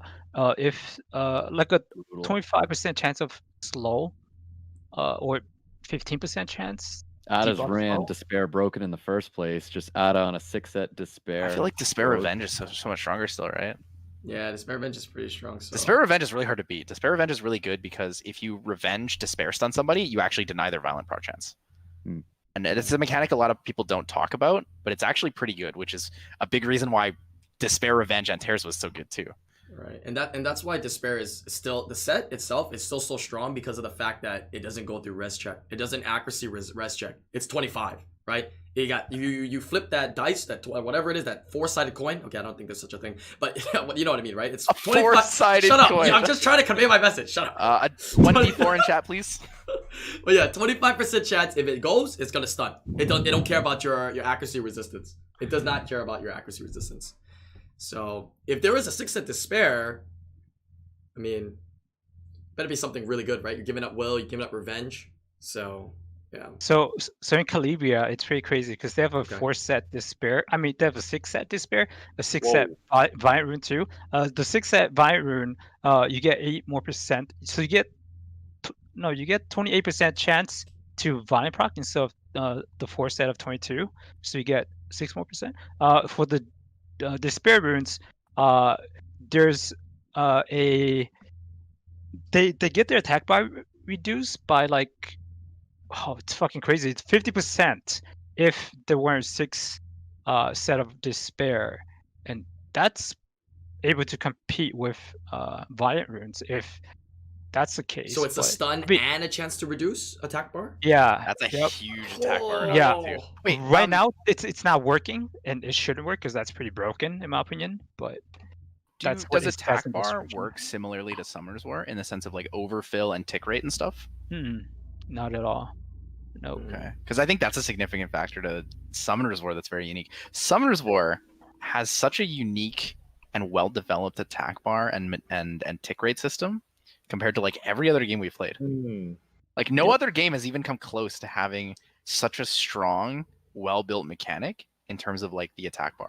Or like E7's is cool, but the plus minus reduction at the start of a battle is frustrating, and also if 2 units are at 100%, attack bar doesn't gain like in Summoner's War. Like in Summoner's War, in between turns, if 2 units are at 100, it's whichever one is the furthest across that will move next. In E7, it's like if you got to 100, nobody gains attack bar. You just take your turn. Like, what's it like in Calabria? It's how E7 is. Where there's no clicks or ticks. It's just there's no attack bar that's gained when people move. Interesting. The only thing that personally stops like attack that. bar here is bio, right? Yeah. If you bio proc, no attack bar is given, but otherwise it's always given. I personally like the E7, the Calabria system, because it's less brain power. Because I don't even understand ticks. Like, I don't know, just like too much math for me. But Okay, cool. All right, some good discussions here on rune sets and stuff. I think we need to elaborate on these ideas even more. I think we could come up with some good suggestions that will be nice, right? Whether it's new runes or changing the sets that currently exist would be really, really nice to see in the game. Gonna move on to the last topic that we got here today, which is an interesting one, and I'll let Fua kind of talk a little bit more about it. It's SWC discussions, right? Ideas about future events and meetups. Now, I do understand that there's the whole COVID stuff and whatnot going on, but Fua had some really good ideas about like a future event that he'd like to see, and I like it. So I'll let you kind of elaborate on it and go for it, Fua. yeah, I wonder if I could show the I got the picture. image. Yeah, the image Okay. right here. I got it. That'd be cool. Got it on screen. Might be hard for people to see though, but I have it on the screen there for Let's people to kind of see. look at. Yeah, pretty much it's kind of like a mobile master, but for but nobody uses their account. Okay, so let me kind of read it. So it's a invitation only, the same thing as like mobile master. And so here's the logistics of it. Like when the players go there like 3 days or 4 days ahead of time before the event, they get their own device with their own account on it. It's got no units besides like it's got every 3-star units, but no 4-star, no 5-star, and everybody has the exact same rune sets too. So and they all have 40 Devilmon, so they can scale up their units once they get them. But on the day of the tournament, at the start, one by one, each of the players actually go up on stage and they actually summon. So they summon 8 Transcendent Scroll, 20 Legendary. These can change, right? This is just Yep, throwing yeah. numbers. These are just like rough numbers. Just the idea. Right, the Yep. idea of it. And then they get 1 Transcendent LD Scroll, 10 Legendary LDs. Just maybe that's too, 10 Legendary LDs in case they get dupes or whatever. And then for their final summon, they get a Nat 5 picker. So they can pick a Nat 5 of the choice, depending on what units that they summon to synergize well. And they also get 1 LD Nat 5 picker too, or maybe not. I don't know. Just I think an idea. LD Nat 4 picker is what I because we talked about this That's- morning, and I that's think a not- 1 LD Nat 4 would be like perfect and pristine. Right. Yeah. So the And gist then- of the keep going. Yep. Keep going. Yeah, and then the Nat 4 LD picker would be pretty nice. And then for the second awakening units, they can pick that offline just because off stage just for strategy reasons and so that they can surprise their opponents or whatever. So nobody knows what everybody probably already knows Miho and whoever, but it's their 2A picker. But so after that competition, after the summoning session, then you do the 2 hours of the Guild Wars so that the players has a couple hours to kind of rune up their units. And then after the Guild War events, the players kind of compete. And like I was thinking like surprise guesses of like Jiraiya, Nightly Gaming, Oh yeah. Scat Mm. Fetus. Oh, Just yeah. imagine Scat Fetus like walked up onto stage and like, that's not gonna happen, but it'd be nice. But Yeah. Imagine a world Yeah. where any company works with Nightly Gaming again. yeah. Okay. But yeah, just try to imagine like the summoning event when you actually when the players influencers actually go up there. Sasha Gray, yeah, that'd be kind of Yeah, I vote for that. fun. Yeah. But yeah, like just imagine like watching like the summoning event would be so freaking awesome. Just like I want to see YD go up there and summon 3 Wusas or like 3 crazy units. Who did you or, say? I mean, Who did you say? 4 Jamires. Wait, who did you say? Yeah. Like Wait, who go up there? YD CV Who- like who's that? going up Who's on that? stage and summoning 4 Jamires. Who's I that? want to see his. Oh, is that the Epic 7 content creator? I heard about that guy. That guy's popping, dude. Damn. Like Lucky just goes once in love would be the influencer that summons an LD trans and doesn't get an LD5. Can't go believe- so toxic. But yeah, I like this idea. So it's like, if you guys don't know, Mobile Masters was an event that Fwa won many years ago. This was the first Summoners War event, Mobile Masters. They brought influencers together and they had a little prize pool. It was mostly to market Summoners War and bring influencers to have like a good time and, just showcase the game, right? So YDCB was there. I was there. Fwa was there. Who else was there? Childish and Claytano did the commentating. I think Riona was Jiraiya. there. Jiraiya was a competitor as well. Shredded Puzzle Koopa. was on there. Koopa Troopa as well was on there. So those are kind of influencers at that first tournament, the first event they ever did. So this would be a revamped one. Again, bringing in influencers, bringing light to the game, bringing the fun to the game with the idea from Fall of doing summons, right? Being able to do summons on stage, people seeing that. Now, we do have to keep in mind, whatever this number is, it will take time for us to do so. They need to balance out what kind of summons. But the general idea is summon, let people see the summons, as well as have these players, use an account that has the same stuff across all the accounts. Yeah, so each player, competitors can set that up so we can play, and it's for fun, right? Maybe it could be for charity as well. Maybe each, influencer has charity or whatnot, but mostly for fun. Exhibition matches, that would be super fun to see, right? Kind of like a festive kind of event. And if they could do this more often, I think it would not only bring in more influencers, right? Fwa said maybe more people would stream, more people want to be an influencer, but bring people together for this festival event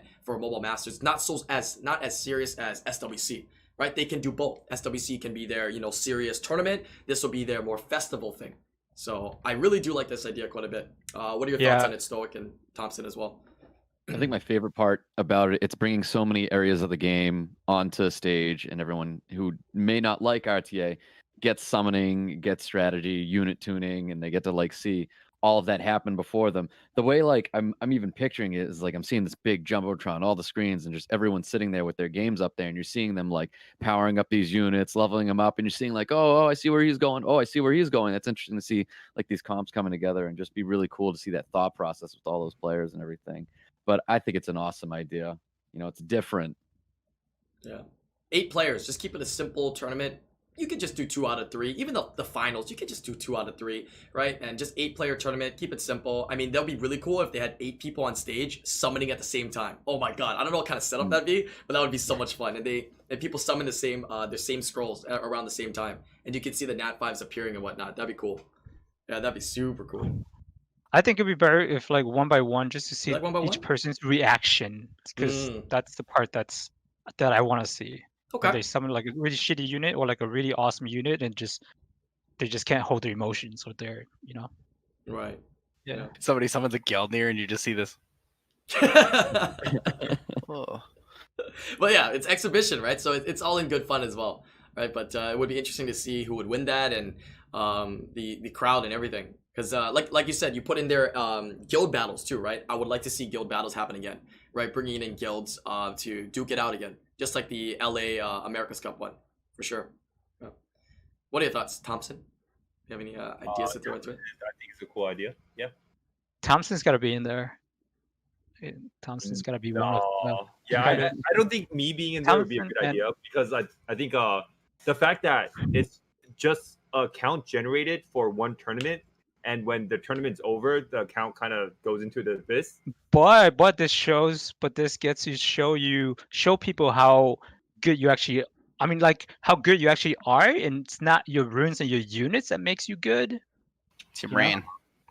Oh shit! Never mind. Count me out. I think if you put Fate Memory in this tournament, he'll beat everybody. Fuck that! Don't put Fate Memory here. Fuck that. He's gonna fucking use Mav, and we're gonna fucking lose, dude. He's gonna meme. We're gonna get big brained by some weird shit. He's gonna meme, dude. He's gonna choose to not use any Nat 5s or some shit like that. We're all gonna lose somehow, some way. He's gonna 4-star us. But yeah, I do like this idea a lot. It's pretty well thought out, and I think regardless if they do exactly line by line what we say here, some kind of additional festival type event that's not as serious would be nice to see. Now, we know they were trying to lean towards doing festival events, or trying to make it an event, not so serious. So this is in the realm of things that I think they would do, for sure. Helps them go back to their roots, like before, like how they SWC, it's like straight like esport tournament style, and I think that's great to bring this back. On the opposite like of SWC in August, and then throw this in like April or something like that, like 2 different spectrums of the world. So like there's hype for SWC, time passes, we're hyped again, Mobile Masters, we go right back in SWC, and just kind of keeps everybody up and playing the game and active. I don't think Tyler understood what I meant, and I know like he assumes that Fate Memory might win the whole thing if he's in it, and he probably will. But what I was saying is like you lose your count, right? You lose a count like after the tournament, Yeah. But like along with tournament plays, it is not just like how much you know about the game or what monsters you have. It's also about like the preparations you do, the speeds of your opponent, but you don't know any of that. So like everybody has the same runes. Everybody has the same runes. So like arbitrary. My first inclination when you said I don't think I would want to be in it was mainly because you would be focusing on actually playing in SWC. No, that's kind of what I thought when you said that. It's kind of like I've been playing this game for so long, and I'm so used to like this game being like I play it today. It's not like Dota where you play it and then you rinse and repeat, right? Yeah. But I play it and then I play it against like the top 100 players in the world, G3 or whatever, right? Every day, and you have to remember like, oh, this person has that, this person has this. Yeah, the notebook, your giant notebook of stuff. Right, and then like and then the next day you still have this. Everyone still has the same account, but all of a sudden you're doing something different. So that's what I'm saying. That's all. Right. Yeah. This would more be based upon your knowledge of the game, right? Everything you know about the game, and making adjustments accordingly because you know like what the units do. So it would be definitely very different. Very, very different. Yeah. This will be difficult for somebody who's like extremely invested in the top ranks and of all the other players. in their memory already, like stored in their head, and then they have to erase all of that and erase all the meta, erase all of that, and, like play with C3 runes or like C3 units, or it's gonna But be. I also don't interesting. feel I get that, and that's cool, but I also don't feel like I think the whole summoning part is the part that gets me, because like what if you do summon 4 Jemires? Then are you gonna win? Like it is it your brain that won the game or the summoning? Yeah, it could be a bit of both. Could be But both. yeah, yeah. Yeah, fine. but that is the toss up. Arbitrary as well. That's what makes it not Very- just like one person will win every single time we do it, right? Because there's that like RNG factor of the summons Okay, as well. so that makes your previous statement arbitrary as well, because now you're Yeah, just- no, it is arbitrary. It is completely arbitrary. It was just like a blanket opinion. Like I think Okay. that I was just basically saying I think that FameM is like really good at making those kind of adjustments and Oh, things. absolutely. Right, but like Yeah, this, that's- like again, this is a exhibition kind of event kind of thing, not like a SWC, right? It's gonna be like the opposite spectrum of what a SWC is. Yeah, So- I like the idea. This is more of a community, event than SWC is. SWC, I would say, like, is a community event. People go there, get to watch it. It's awesome. They do community stuff, but this is more revolved around influencers and community of the game. Bringing people together. and then It's also showcasing creativity, like adaptation, like just how good a player is at like knowledge of the game, and like just being able to work with what they have, kind of thing, and like playing around other players' units and playing with the shitty units that they might have, and Mhm. because yeah, it would just be super epic if somebody like some of the shittiest units possible, and then they come out on top, winning with like 3 stars or 4 stars or something like that. Absolutely, yeah. I agree. and then the winner's account gets raffled off for Okay. money, and they Okay. donate all the money to charity. So CompTOS will actively agree with selling an account live on air. Got it. For charity. For charity. For charity. So it's all good now. Shit. It's for charity. That's all good now. Let's just throw for charity in there. That just solves all the problems. But I like this because it really it's the incentive for CompTOS to do this obviously is the festival aspect, but for marketing this is very good as well because you're showing a lot of different aspects of the game within one, right? The summoning and the PvP. Right, you're seeing the aspect of the game and you're showcasing that in one area. Whereas SWC, sometimes you watch it, bro. I swear to God, people that watch SWC, how the fuck do you know what's going on, man? How the fuck do you know what the game is? As a first-time viewer, you don't know what the hell's going on. You don't even know the game has dungeons. You don't even know the game has an island. You don't even know who Elia is, right? You don't know anything. You just see these guys with units battling it out. You have no idea anything, right? So I think this could be something that they could really showcase the game and market the game more to people to come check it out and join the community and play the game. Yeah. There's I think people also that play this game is already kind of tight knit. If you could just start this game, that's cool. But if you're trying to get like more, like maybe if you're trying to get like these competitors to try to stream more or play this game, it's still not going to happen. It doesn't mean like the next day Sasha Grey is going to play Summoner's War, right? I think it might bring more people to stream. More people would be like, damn, I want to join the event. This community is insane. I want to stream, right? Because a lot of times when people want to stream, what do they look for? The best tip of advice for any streamer out there is pick a game, pick a category that doesn't have a lot of people where you can grow a community. And, Summoners War mobile games not being as big, that's potential for a lot of, content creators out there. Okay. That might be I amazing, was right? talking about like the tournament players. Like the tournament players doesn't mean like the influencers you bring in or the Uh-huh. people you bring in. If they don't play after the tournament because they lose the account, it still means they won't play. You know what I mean? I mean, they're going to bring us, like Summoners War you don't influencers keep in, the right? account after you're done. It's kind of weird. Yeah. Huh. I mean, I think I understand what you're saying. At 5 and Yeah. then I don't understand what he's saying. And then you lose the account afterwards. I don't understand what Thompson's saying. I'll just be honest. I don't understand And what he's people saying. can see that oh, you lose the monsters afterwards, and you took all this time to do a tournament, guild versus guild, and all of a sudden like it's gone. They might not want to play too, or they will. I don't know. I can't read people's. It's not for everybody. This is more for like people who like just because the reason for this, from my perspective, was like promotion for the game, promotion for also the influencers, to grow the influencers also, and like to exhibit like units, because the event is going to force players to use units that we never see in SWC, because it's mostly LDNFIs, so you have to work with these limited units. So it's a completely different kind of just exhibition, or it's a completely different types of, it's just for fun, and also the players is most of them are not gonna enjoy this. So there might be some that enjoys this because they love the theory crafting part and creativity and trying to adapt what they're given.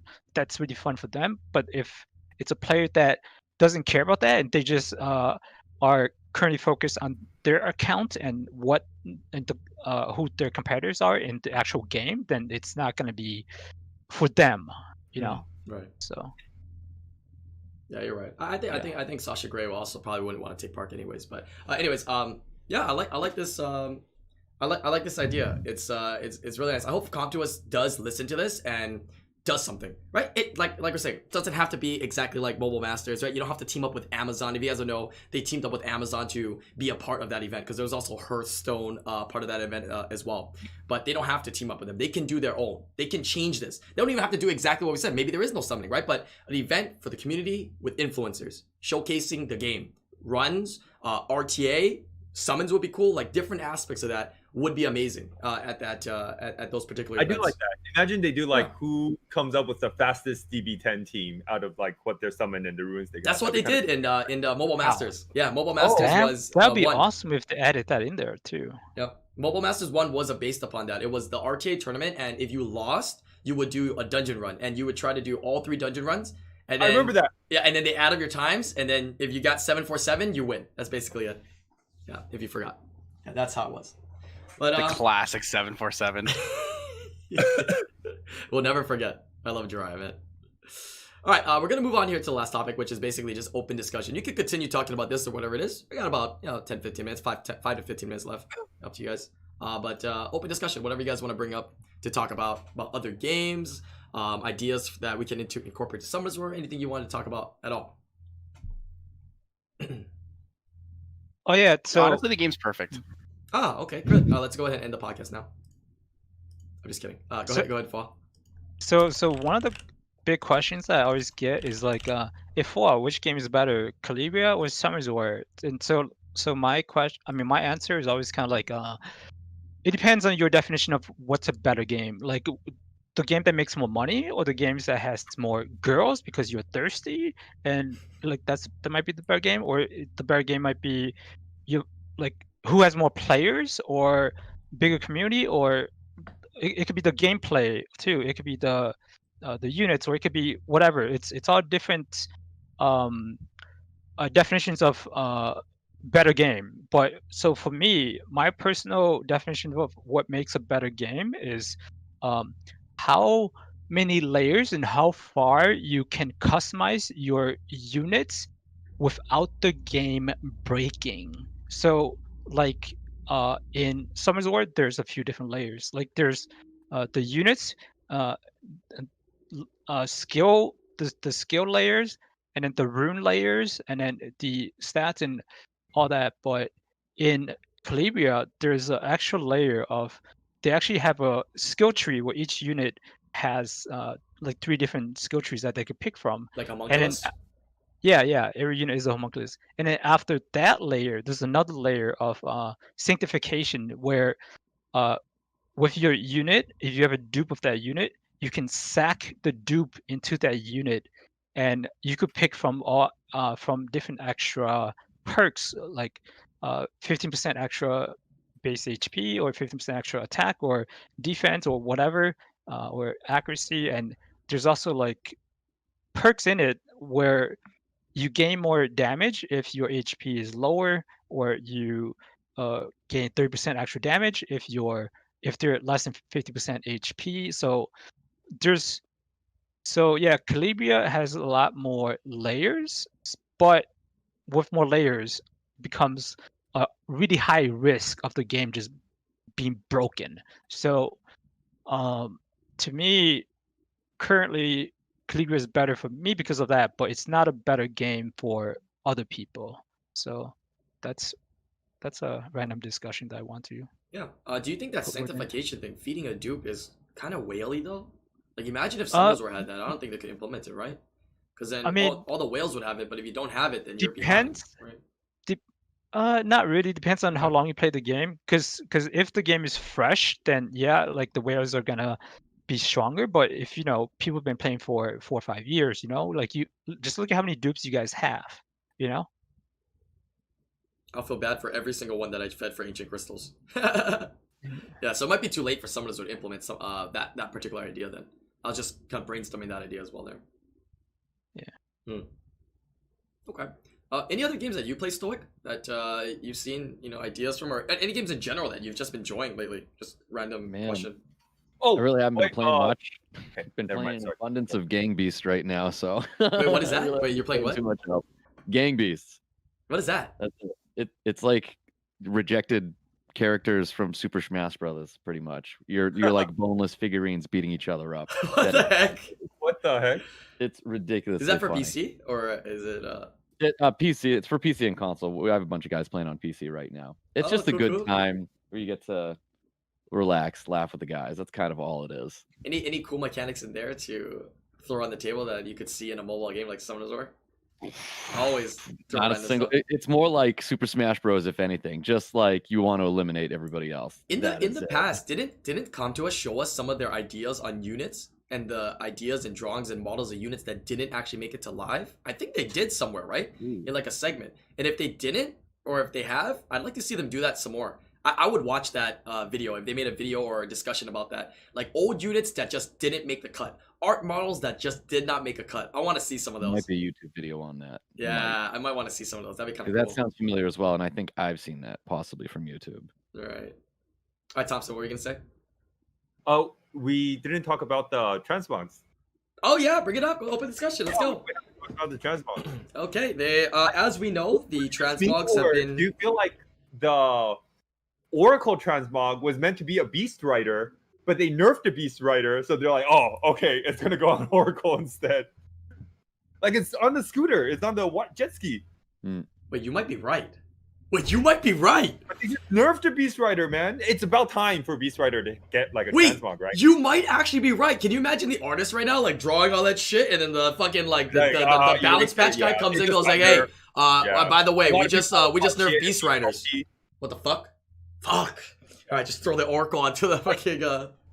Let me vent just a little bit. I'm done. Like my issue is they could have just nerfed Barbara and Savannah, but they nerfed the whole family, and now like the Dark One and the Light One got nerfed. Like what the heck, man? You don't have to nerf the Light and Dark One. All right, I'm done. But anyway, yeah, we could talk about the Transmog.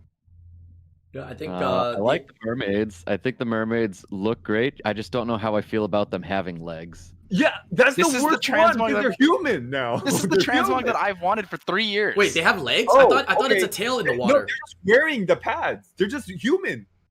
So you remember when they came out with the Undyne ones, and I was like, those better be mermaids because they look really cool and they look like Little Mermaid kind of shit, and it never happened. 3 years later, I finally got what I asked for. But it's not Undyne.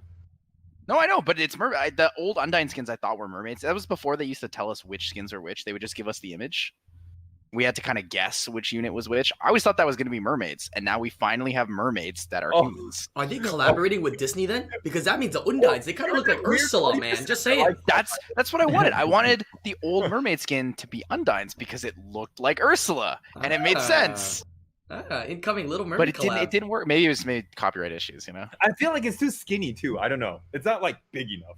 It's like very. Oh, slight. all right. Good to know where you're at with that, Thompson. Okay, it's really small. Comes with more curves. It looks like a toothpick, right?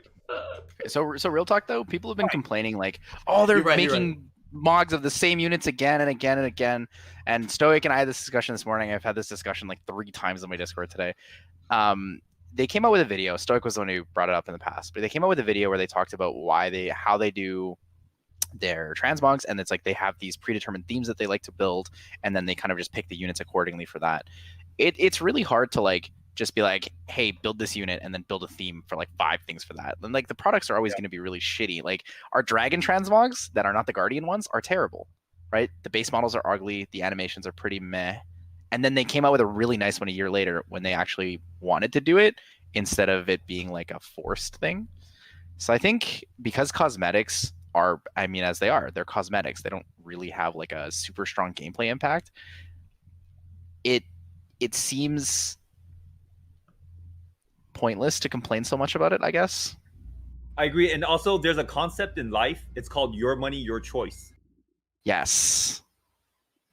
Kind of like the whole Devilmon thing, you know. They should just have Devilmon. But that's a little different because that's not cosmetic, Alright, right? That's fine, actual whatever. gameplay. That's more your choice, your money, my friend. Okay, fine. But my specific argument for this set of Subliminally, transmogs, come to us, you know. my specific argument for this set of transmogs is everything except for maybe Sky Dancers is significantly different than all of the other transmogs for those units, right? The Malacca one is super different, right? It's riding a shark, right? The mermaid ones have legs and they look like humans, not like demons.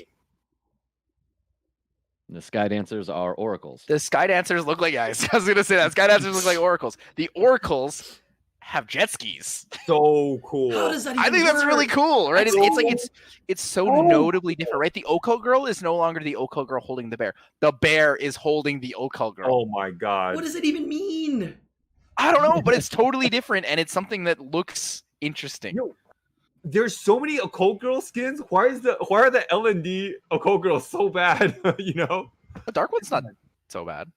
Huh? I feel for you on the light one. The dark one seems pretty strong. Fine. I don't have the dark one to say so, but I don't think it's that good.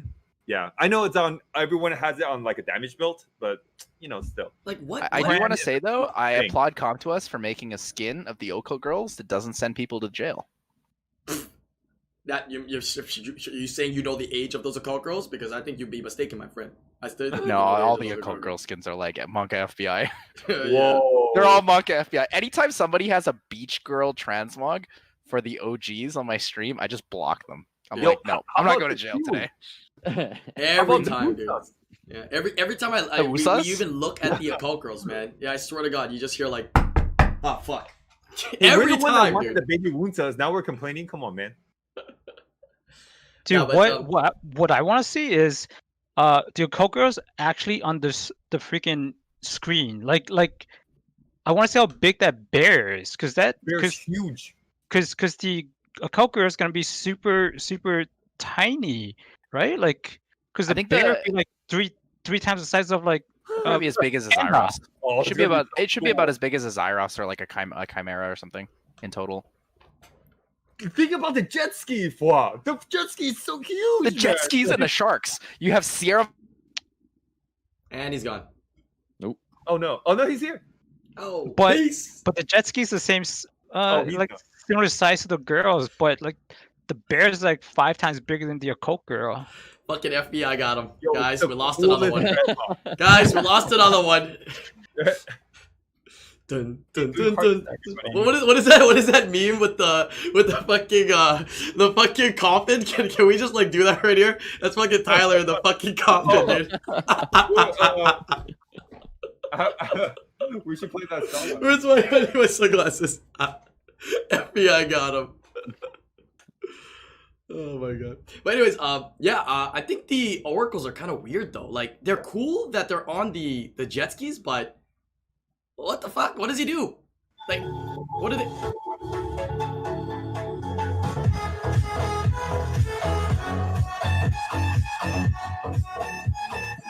We're getting demonetized.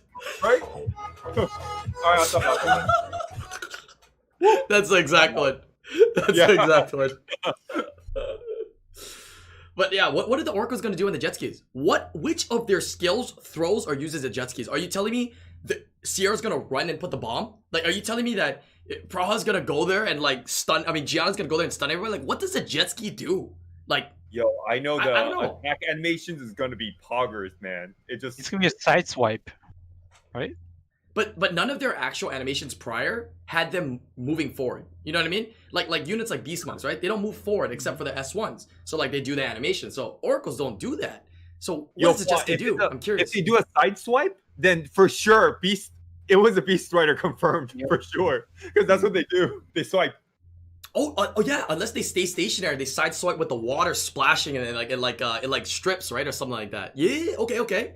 Wait, I like that. Wait, that's Very cool. Wait, that would be dope. If Gianna had that, that actually would be so dope. Come to think of it. Huh. Yeah, the Gianna and the Limas look pretty decent. Yeah. Praha too with the strip. I like that. Yeah. I don't just If don't the get the oracles bomb just though. standing there, and then they just like put their arms up in the air, and then like skill and animations happen. Total letdown. I don't want to see anybody purchase it. Yeah. They better kill it with these animations. Yeah. Like, what is she gonna do? She stand in the jet ski and throw a bomb? Like, what the fuck does that animation look like? I If can't that's even. what they do, I'm gonna be extremely upset if that's exactly what it is. I can't think of an animation that makes sense with a jet ski for the bomb skill. Like, I can't think, man. So I'm actually very curious out of this set, out of any other How sets can of you not Transmogs. think, man? It's just it's like Oracle in a car, Oracle on a jet ski, Oracle Okay. on a tiger. You And just what- get a bomb, and just throw it. It's how hard is that? Maybe like Oh. the front yeah. opens up, like the front opens up, and like a minigun comes out, and it No, it's not like the Malacca one. No. They just Malacca. no, throw it. That's it. But Yeah. they've never thrown the bomb like that before, have they? Do they Oh, do I they don't go know. like that? Yeah. I don't think it's. You don't have to be too creative to Yeah. know that. It's just sitting on a bike and. I just think I'm stuff. curious to see these animations more than any of the other ones, actually. More than any of the Oh. ones. Yeah. Hello? Hi, Tyler. Hello? I Oh don't know what shit, happened, dude! but, This like, is my dude, entire bro. computer froze. Wait, what? I can hear you the whole time, everything, but like everything just like froze and stopped working. Oh, dude, you're a little too early with this cam. Dude, this is for the OnlyFans. This is tonight. But this is Friday night only. If you guys want to catch me, onlyfans.com/. Yeah, we got a brand new OnlyFans. It's www.onlyfans.com/oncealove IslandGrown Stoic Fall Thompson. Join us tonight. First 20 people is gonna be 99 cents. Next 50 people will be $3.99. Yeah, and then after that will be original price. I can do that. I can't do that. All right, so anything else you guys want to discuss? Doesn't have to be Transmogs as well. Any last words? Yeah, I got 5 minutes or so left. Did you guys want to you guys want to say anything? I'll turn you up a little bit, Tyler, as well. Sorry about that. I just thought. I mean, I think might the as well detail on the pop up. transmogs was great. Once again, I think they did nail it. I'm not a fan of the jet skis where they basically copied and then pasted to the other side of the jet ski, but all the lettering is backwards. I don't know why they couldn't just go out of the way and then correct the lettering. So I guess a little bit of half-ass work there.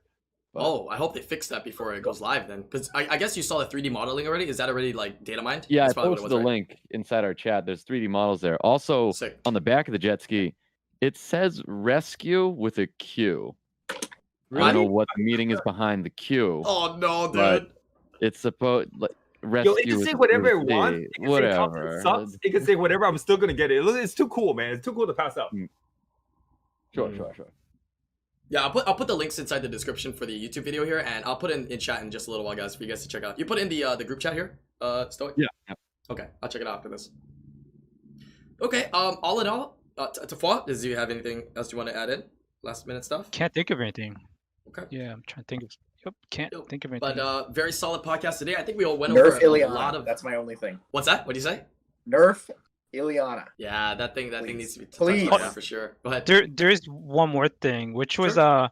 okay, so I always Waika's actually discussed this a while ago, because I told Waika's like it's crazy how defense break actually is, because people are so used to it being 70%, but like if you look at it from an outside perspective, it's pretty freaking crazy. That's like if you reword it, like the Panda skill 1, you attack this unit and you make the rest of your team ignore 70% of its defense. That's kind of crazy if you think about it, right? I mean, like, I would say, like, because if I was to force Comsters to do something, I would force them to change, like, the defense break to 60% even, instead of They 70%. should swap attack buff and defense break. Attack buff should be 70 instead of 50, and defense break should be 50 instead of 70. I Same don't with know buffs. that. I love you guys. You Wait. guys are absolutely correct. As an Artemil user like that. myself, I second that. Yes. Okay, but your defense buff is also Back nerfed me in up. some sense, right? Yeah, no, I'm right there with you. Oh, I'm right there no. with you. Defense break scares the crap. I mean, out of it me. is dangerous though for units that. The only issue with that is that ignored defense mechanics become a lot stronger again, so you I- have to rebalance those two. I would just say 50% defense break and just keep attack at 50%, because like if you make attack too high, like speed buff, and I mean it just, I don't know, you got to make all the other buffs and debuffs be kind of like on a similar scale, not make like attack buff too good or too high, or defense break too good, and defense break is just too good. And like for all the buffs, I think it's kind of even, right? Like throughout, like not one is too overpowered, right? I mean, I don't really know. I haven't played the game in a while, so I don't know. I What do you guys also think? think, Fuad, that Comptos has a way of like nerfing units by just making more cleansers. So like every patch, there's like more and more cleansers. You know, every second awakening, Mhm. there's been a lot of cleansers nowadays. You know, so yeah, there's even new monster nowadays. You get attack bar based on cleansing. Yeah, too bad it sucks. Yeah, it sucks. Yeah, that was Hey, like a gang. rough draft. I feel like all the art masters were rough drafts, and they were rushed out too early. Man, they're That's pretty supposed to bad. be a pun based on the fact that they're art. Oh, good one, Thompson. Rough draft. Art Masters. I get it. Ha ha ha. Unintended. Yeah. Pun well intended, sir. Well I intended. like that. I like that. So there's gonna be an argument about this defense break, about how wouldn't the match last too long? Like, wouldn't it just make RTA too boring, whatever? But then, how I see it is, I don't know if you ever played League of Legends, where they had like this special Oh, they're mode pros where actually. They're bro. 111 Thompson. They're like dual bot, like challenger players or some Yeah. shit. Yeah, so they know. Yeah. But yeah, like there's like a special mode where the towers on each side actually had like really low HP, right? Like 50% were like a lot less HP than, and then the match is a lot quicker, right? So that's how I see defense break currently is, where it's that mode where it's super quick and fast and easy, and you beat each other fast. But if you make the defense break a little bit lower percentage, like it becomes like more of like a strategic, more, there's just more things that's in the battle where you have to use your brains a lot more than just defense break, nuke kind of thing. I think the argument for most people is always going to be that defense break is not guaranteed, whereas attack buff is guaranteed, which is fair in some cases because, you know, resistance accuracy, True. but at the same time, your chance to resist is not that high. So I think it's not exactly the greatest. Some more Gani Hathor is what Fake Mem says. I mean, that's not a false statement. I'll tell you that. So, I mean, when you want to change something that adjusts a lot of the units, then it can affect a lot of things. What do you say, Stoic? I have one thing for Special League. Go ahead. How would you guys feel if they introduced a pre-ban for 4-star arena and having the ability to control some of these units that might be too overwhelming, like people who struggle against with Miho, pre-ban Miho, people struggle with Ileana, pre-ban Ileana, and introduce this to 4-star? I don't like that because I feel like, one, the game will be dragged out too long. And by the way, I'm totally arbitrary because I have not done one match of Special League yet, but I feel like it's going to be the same monsters every game. Like, you're going into Special League trying out a new NAF4 or whatever, and you're getting banned all the time. You know, like Vigor, Triana, Ileana. So I don't know about that. I would say that limited. the ask on pre-ban on Ileana, sure, right? Because Ileana is a strong unit. But asking to pre-ban Miho, honestly, yeah, good. Yeah, I'm slowly leaning towards the sides where being able to play against it and draft against it can be done instead of just complaining about it, right? I think there are ways to beat it because obviously, right, this is what happened. We got a balance patch, nothing changed. So what are you going to do? Maybe you want to sit there and complain, go ahead. But, I mean, there's a lot of ways that you can deal with it and handle it. So, yeah, definitely more manageable. But it's a strong unit. It's fun to use too, I'll tell you that. We're talking about Miho again? No, just random pre-banning and my Real thoughts quick, on. yeah. Oh, I want to pre-ban in Special League. I want pre-ban plus 4-star so badly. I would pre-ban Triana every single game. Okay, go ahead. Yeah, that was kind of it though. Hmm. Just to see pre-ban and 4-star, maybe even 20-star. I mean, I guess you could start with 4-star and then see where 20-star goes. We But should, with we should like, always all have the that, 2-ways right? coming out, and especially if 2-ways come out really strong, like we may want some way to help control, you know, some of those units for all areas of or all ranks in Special League. I agree with more different modes, different things, different, you know, pre-ban stuff like that for Special League. Like, do it, please. Like, I'm gonna give them more power. Their comp to us. Don't fail. I mean, don't be scared to make mistakes and fail. Like, throw some shit into Special League and let's have some fun, man. Like, 'cause that's the part nobody cares. How long is Special Leagues? 2 weeks usually, approximately. 2 weeks. Okay, so one of my other suggestions was like to make Special Leagues even like longer, like even like a month or like a month and a half, and like to where it laps even into normal RTA. But like in each Special Leagues, you have like it's like completely different system like every time, kind of like how Path of Exile has like it's almost like a completely different game every season. Yes. So like so one of my suggestions would be like, for example, in one season you might have like all units speed cap at like 180 or something like that. And one season might be defense break is not 70, it's 40%. Or one season might be resistance is boosted by 30%, or like defense break adds this much, or the numbers kind of change a little bit. And so it'll just be fun to see how it plays out, how people adapt, and it's refreshing every season then, because you have a completely new meta to discover and things like that. You know what it does as well? I think. It lets other top players or players shine. That's what I like. Have you noticed that Special League, the players that are top players and the players that are lower players are a little bit more mixed matched, right? You're getting some of the even the C3 players mixed in there, and some of the top playing against the top players and winning and whatnot. I'd like to see how that would go if people had to decide regular RTA or that. The only issue is now we're spreading out RTA even more, right? Between two different areas. But I do like how I'm seeing a nice range of different units being used and a different range of players competing against each other, right? You seeing a different range of units being used? Because I'm not. Maybe because I'm not playing it. Right, from what I different see, from regular RTA because it's 4-star. But yeah. Really, I don't think so. I think people use all the same units plus like maybe 3 or 4 others. Feel like I agree with you. And they're all the units that people use in. They're all the units that people use in Siege as well, because they're like really, really strong and really meta. So you'll see Triana, Vigor, Fran, Ileana, Verd, and then you'll see the occasional Orion. You'll see the Clara. You'll see the Yen. The Blution, because it just got buffed, is there as well. But like for the most part, you see the exact same units that are good in regular RTA because they're already good in Special League. You get the Shimite, you get the Tableau, you get the Water Antares Tableau, you get the Antares, you get the Akia, you get the Mina, you get some other 2A units as well. But without those are the Nat 5s, it really changes the dynamic, is what I'm saying. Some might be the same, like you're saying, obviously, but you don't see all these used together all the time, right? Like units that are used in regular RTA, you don't have them all at one time. Regular RTA, you don't draft all 5 of those. No, you're seeing all the same things every game. All the time, yeah. Like I have 190 games in Special League right now. It's like all the same shit. Every single game is the same shit. First pick Triana, second pick. First pick Triana. It's Triana Vigor +2. Triana Vigor. Yeah, but then the +2 is it's a totally different dynamic in the battle. The +2 is huge. It's almost all. It's the same like 8 units. You're basically saying that in an RTA setting where there are Nat 5s.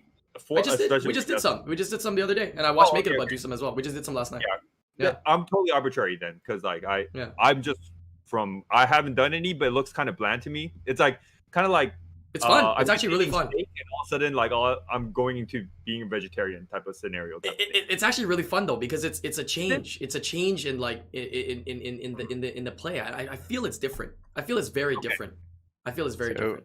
So my view on it's a little skewed because I'm using non-meta units, but as someone who uses non-meta units, right? Yeah. I see the same 8 meta units every single game, because it's like, why wouldn't you just pick that and nothing else by variety, right? It's always Triana Vigor. I'm still mind blown that you guys are saying it's the same. It's not. There's no Nat 5s. It's totally different. When you have 5 units that are used in like different drafts, but they're all in one, it's totally different. So all of the Nat 4s that are being used, Brian, right, are the same ones that people use in regular Nat 5 League. But before you had a bigger box, but now you have a smaller box. But I'm saying the difference is because they are put together now in your drafts without those Nat 5s. That's the difference, and that's the fun that I'm finding. Here's the thing. I feel like some of the my take on it is like I feel like a lot of the Nat 4s power level is like either really good or really bad. There's like some units that like Tyler's trying to make work. It's just really hard to make work because he puts his best runes on there, and that's as high as they could achieve, you know? All right, I'll just say it. I'm just having fun with not having to play against Ganihut Thor and LD Nat 5s. Okay? Of course. Like, and Beast Run and pre-Beast Run. Okay, that's if you want me to say it like that, I'll say it like that. Is like an LD Nat 7. Didn't want to have to say it like that. I want it to sound more, intuitive the way I was saying it, but fuck it. Fuck it, dude. But that's what I meant to say. You're not fighting against also those. Like because like you don't have to play against Scanny Hathor. You also can't use a lot of monsters, and they also can't use a lot of monsters. Then you play like the same monsters all the time, right? No. But I feel like when you want to have some fun, even in the as you're ranking up, I feel like you have a more flexibility to draft some fun stuff in from time to time because you don't have to worry about those, right? But you could do that for normal.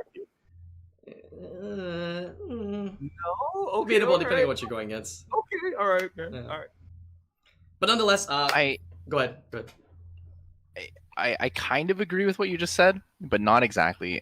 Sure. You can you can totally pick those units in regular RTA, but I'm actually leaning more towards Thompson because in regular RTA, you can pick combos that are strong enough to carry bad units, whereas in Special League, it's really hard to pick combos that are strong enough to carry bad units. Really? You know what I mean? Oh, Yeah, God. so like I think picking like random fun toys is easier when you can like set up with Gani Hathor or like Barbara Chiwu. Whereas like it's a lot harder to set that up when you have like Triana Huadam or like Triana Ileana. Like you can kind of do it, assuming they don't just delete that unit anyways. Like so 4-star league to me has always felt way more snowbally than 5-star league. 5-star league is like because units have higher base stats and they're a lot tankier and a lot stronger. The kits require people to like either you're either going really hard in the snipe comps or for most matches you're playing like longer drawn out matches.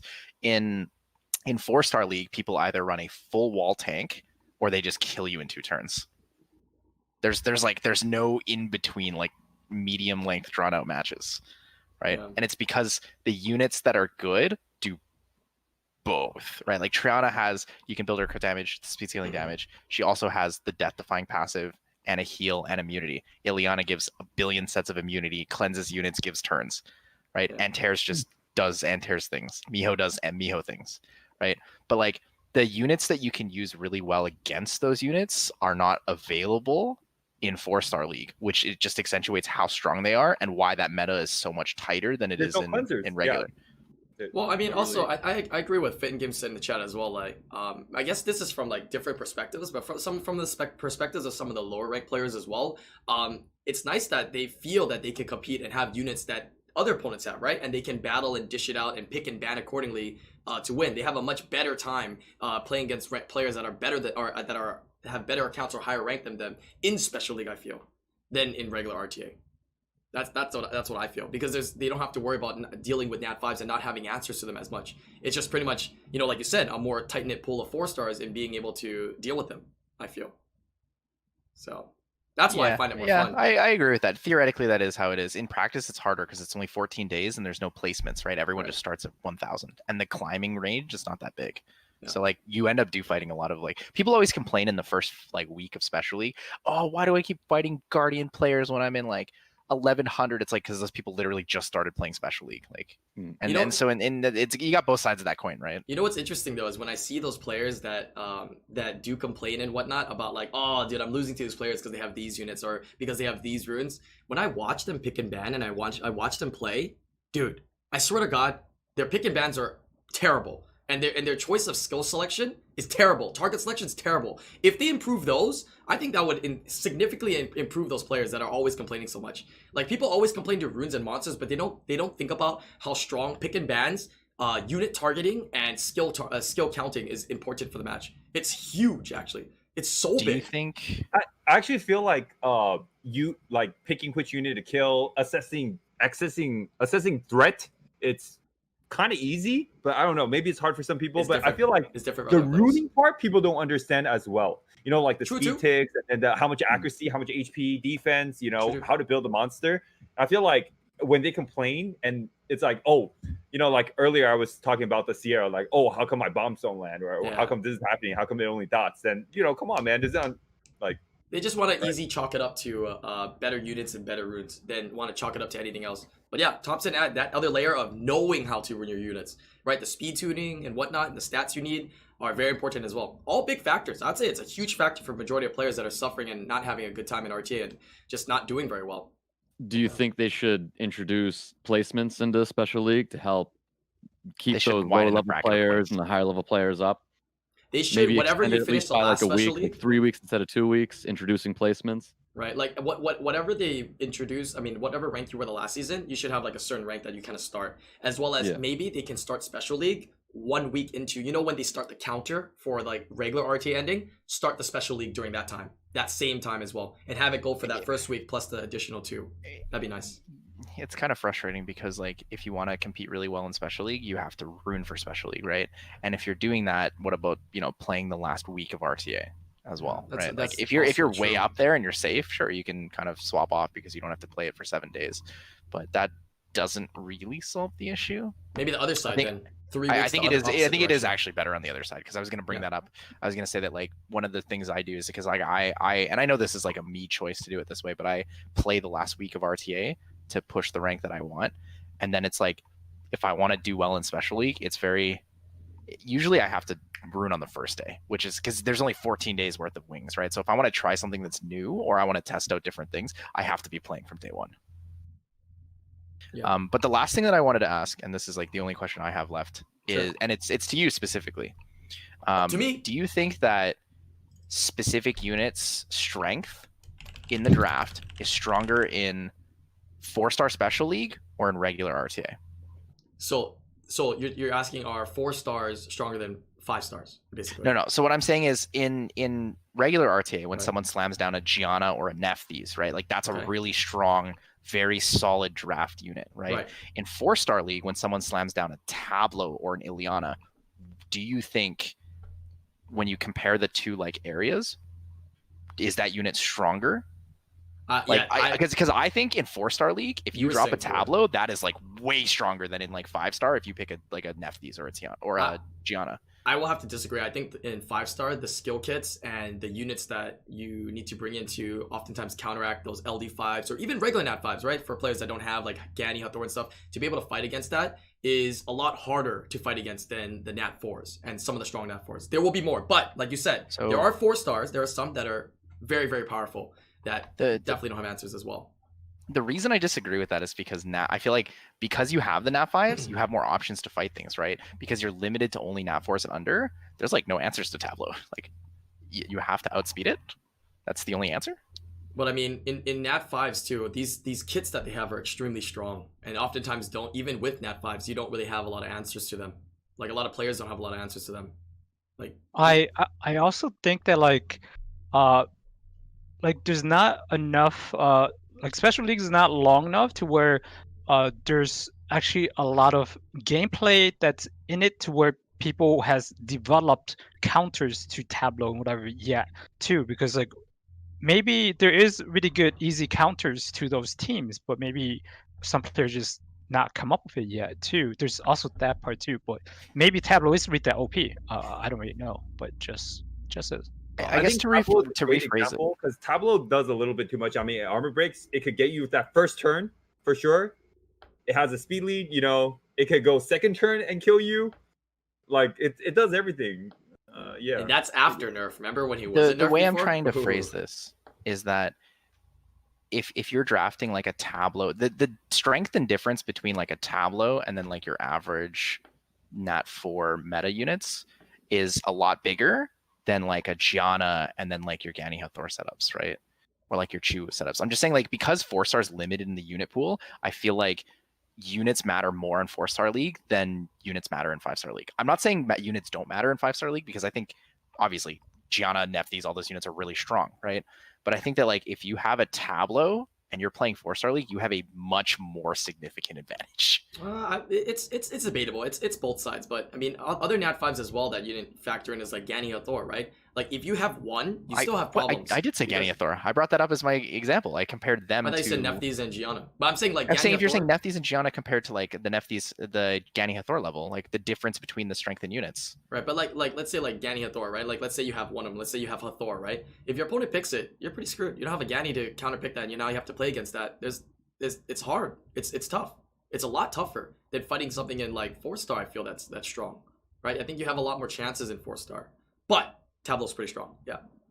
I kind of like agree and disagree with certain things of aspects of it because I agree with what Foss said too. What he says might be true. Maybe it just takes more time for people to figure things out. It's a possibility, right? Maybe there's a it's Tableau a significant counter. factor because we have Right. really short special leagues, right? Like special Mhm. leagues are only 2 weeks every like 3 or 4 months. I've played every single special league, so like I love it. I think it's probably my favorite piece of content, but it's just very frustrating every single time a 4-star league rolls around, and by the time I get to Guardian 2, everybody has Tableau and Amduat, and there's like it's really really hard to fight those units. Just get good. I mean, like, I think everybody already knows the counters for like Tableau, you know, because like there's so much streamers and influencers. Like, Well, what do you everybody counter knows- Tableau with in 4-star? It's a lot easier to counter in 5-star, I think. 4-star, like Antares, Magnum, Amduat. There's a lot of counters for. Magnum's pretty bad. No, like the second he does the buff, he gets a turn, right? Yeah, but even if you strip 2 buffs, even like on a full damage build, you're only hitting like at most 22k usually. It's And also you have to just strip too, order. because if you don't strip, you don't do any damage at all. That's true. But then Enters, Amdua, they're all really good against Tableau as well. Yeah. I guess Okay. basically what I'm trying to say is like there's more flexibility in 5-star league. I think it's easier to deal with the stronger units than it is in 4-star league, right? Yeah. 4-star league units, And there's you not love that it. much PvP You love flexibility. Enters, man. You have like 5 different Enters runes. Well, yeah, Fla's the one who Fla and Shuffles influenced me to build it a long time ago. Yeah. Yeah. But yeah, great discussions today, guys. Very solid podcast. I appreciate you guys taking the time. We're gonna put the links to everybody's stream down below. Especially even Fall's still streaming quite a bit. Like you said, he's playing a lot of Calabria though, but I'm pretty sure you don't mind people coming in and asking summoners or questions from time to time, right? Kind of picking at your brain. I don't know. I don't know. Yeah, I don't mind. Yeah. Oh, he does mind. I mean, he does mind. but No, No. you don't mind. Huh? No, but the thing is, I don't have that much knowledge on Summoners War, so that's the thing that people don't.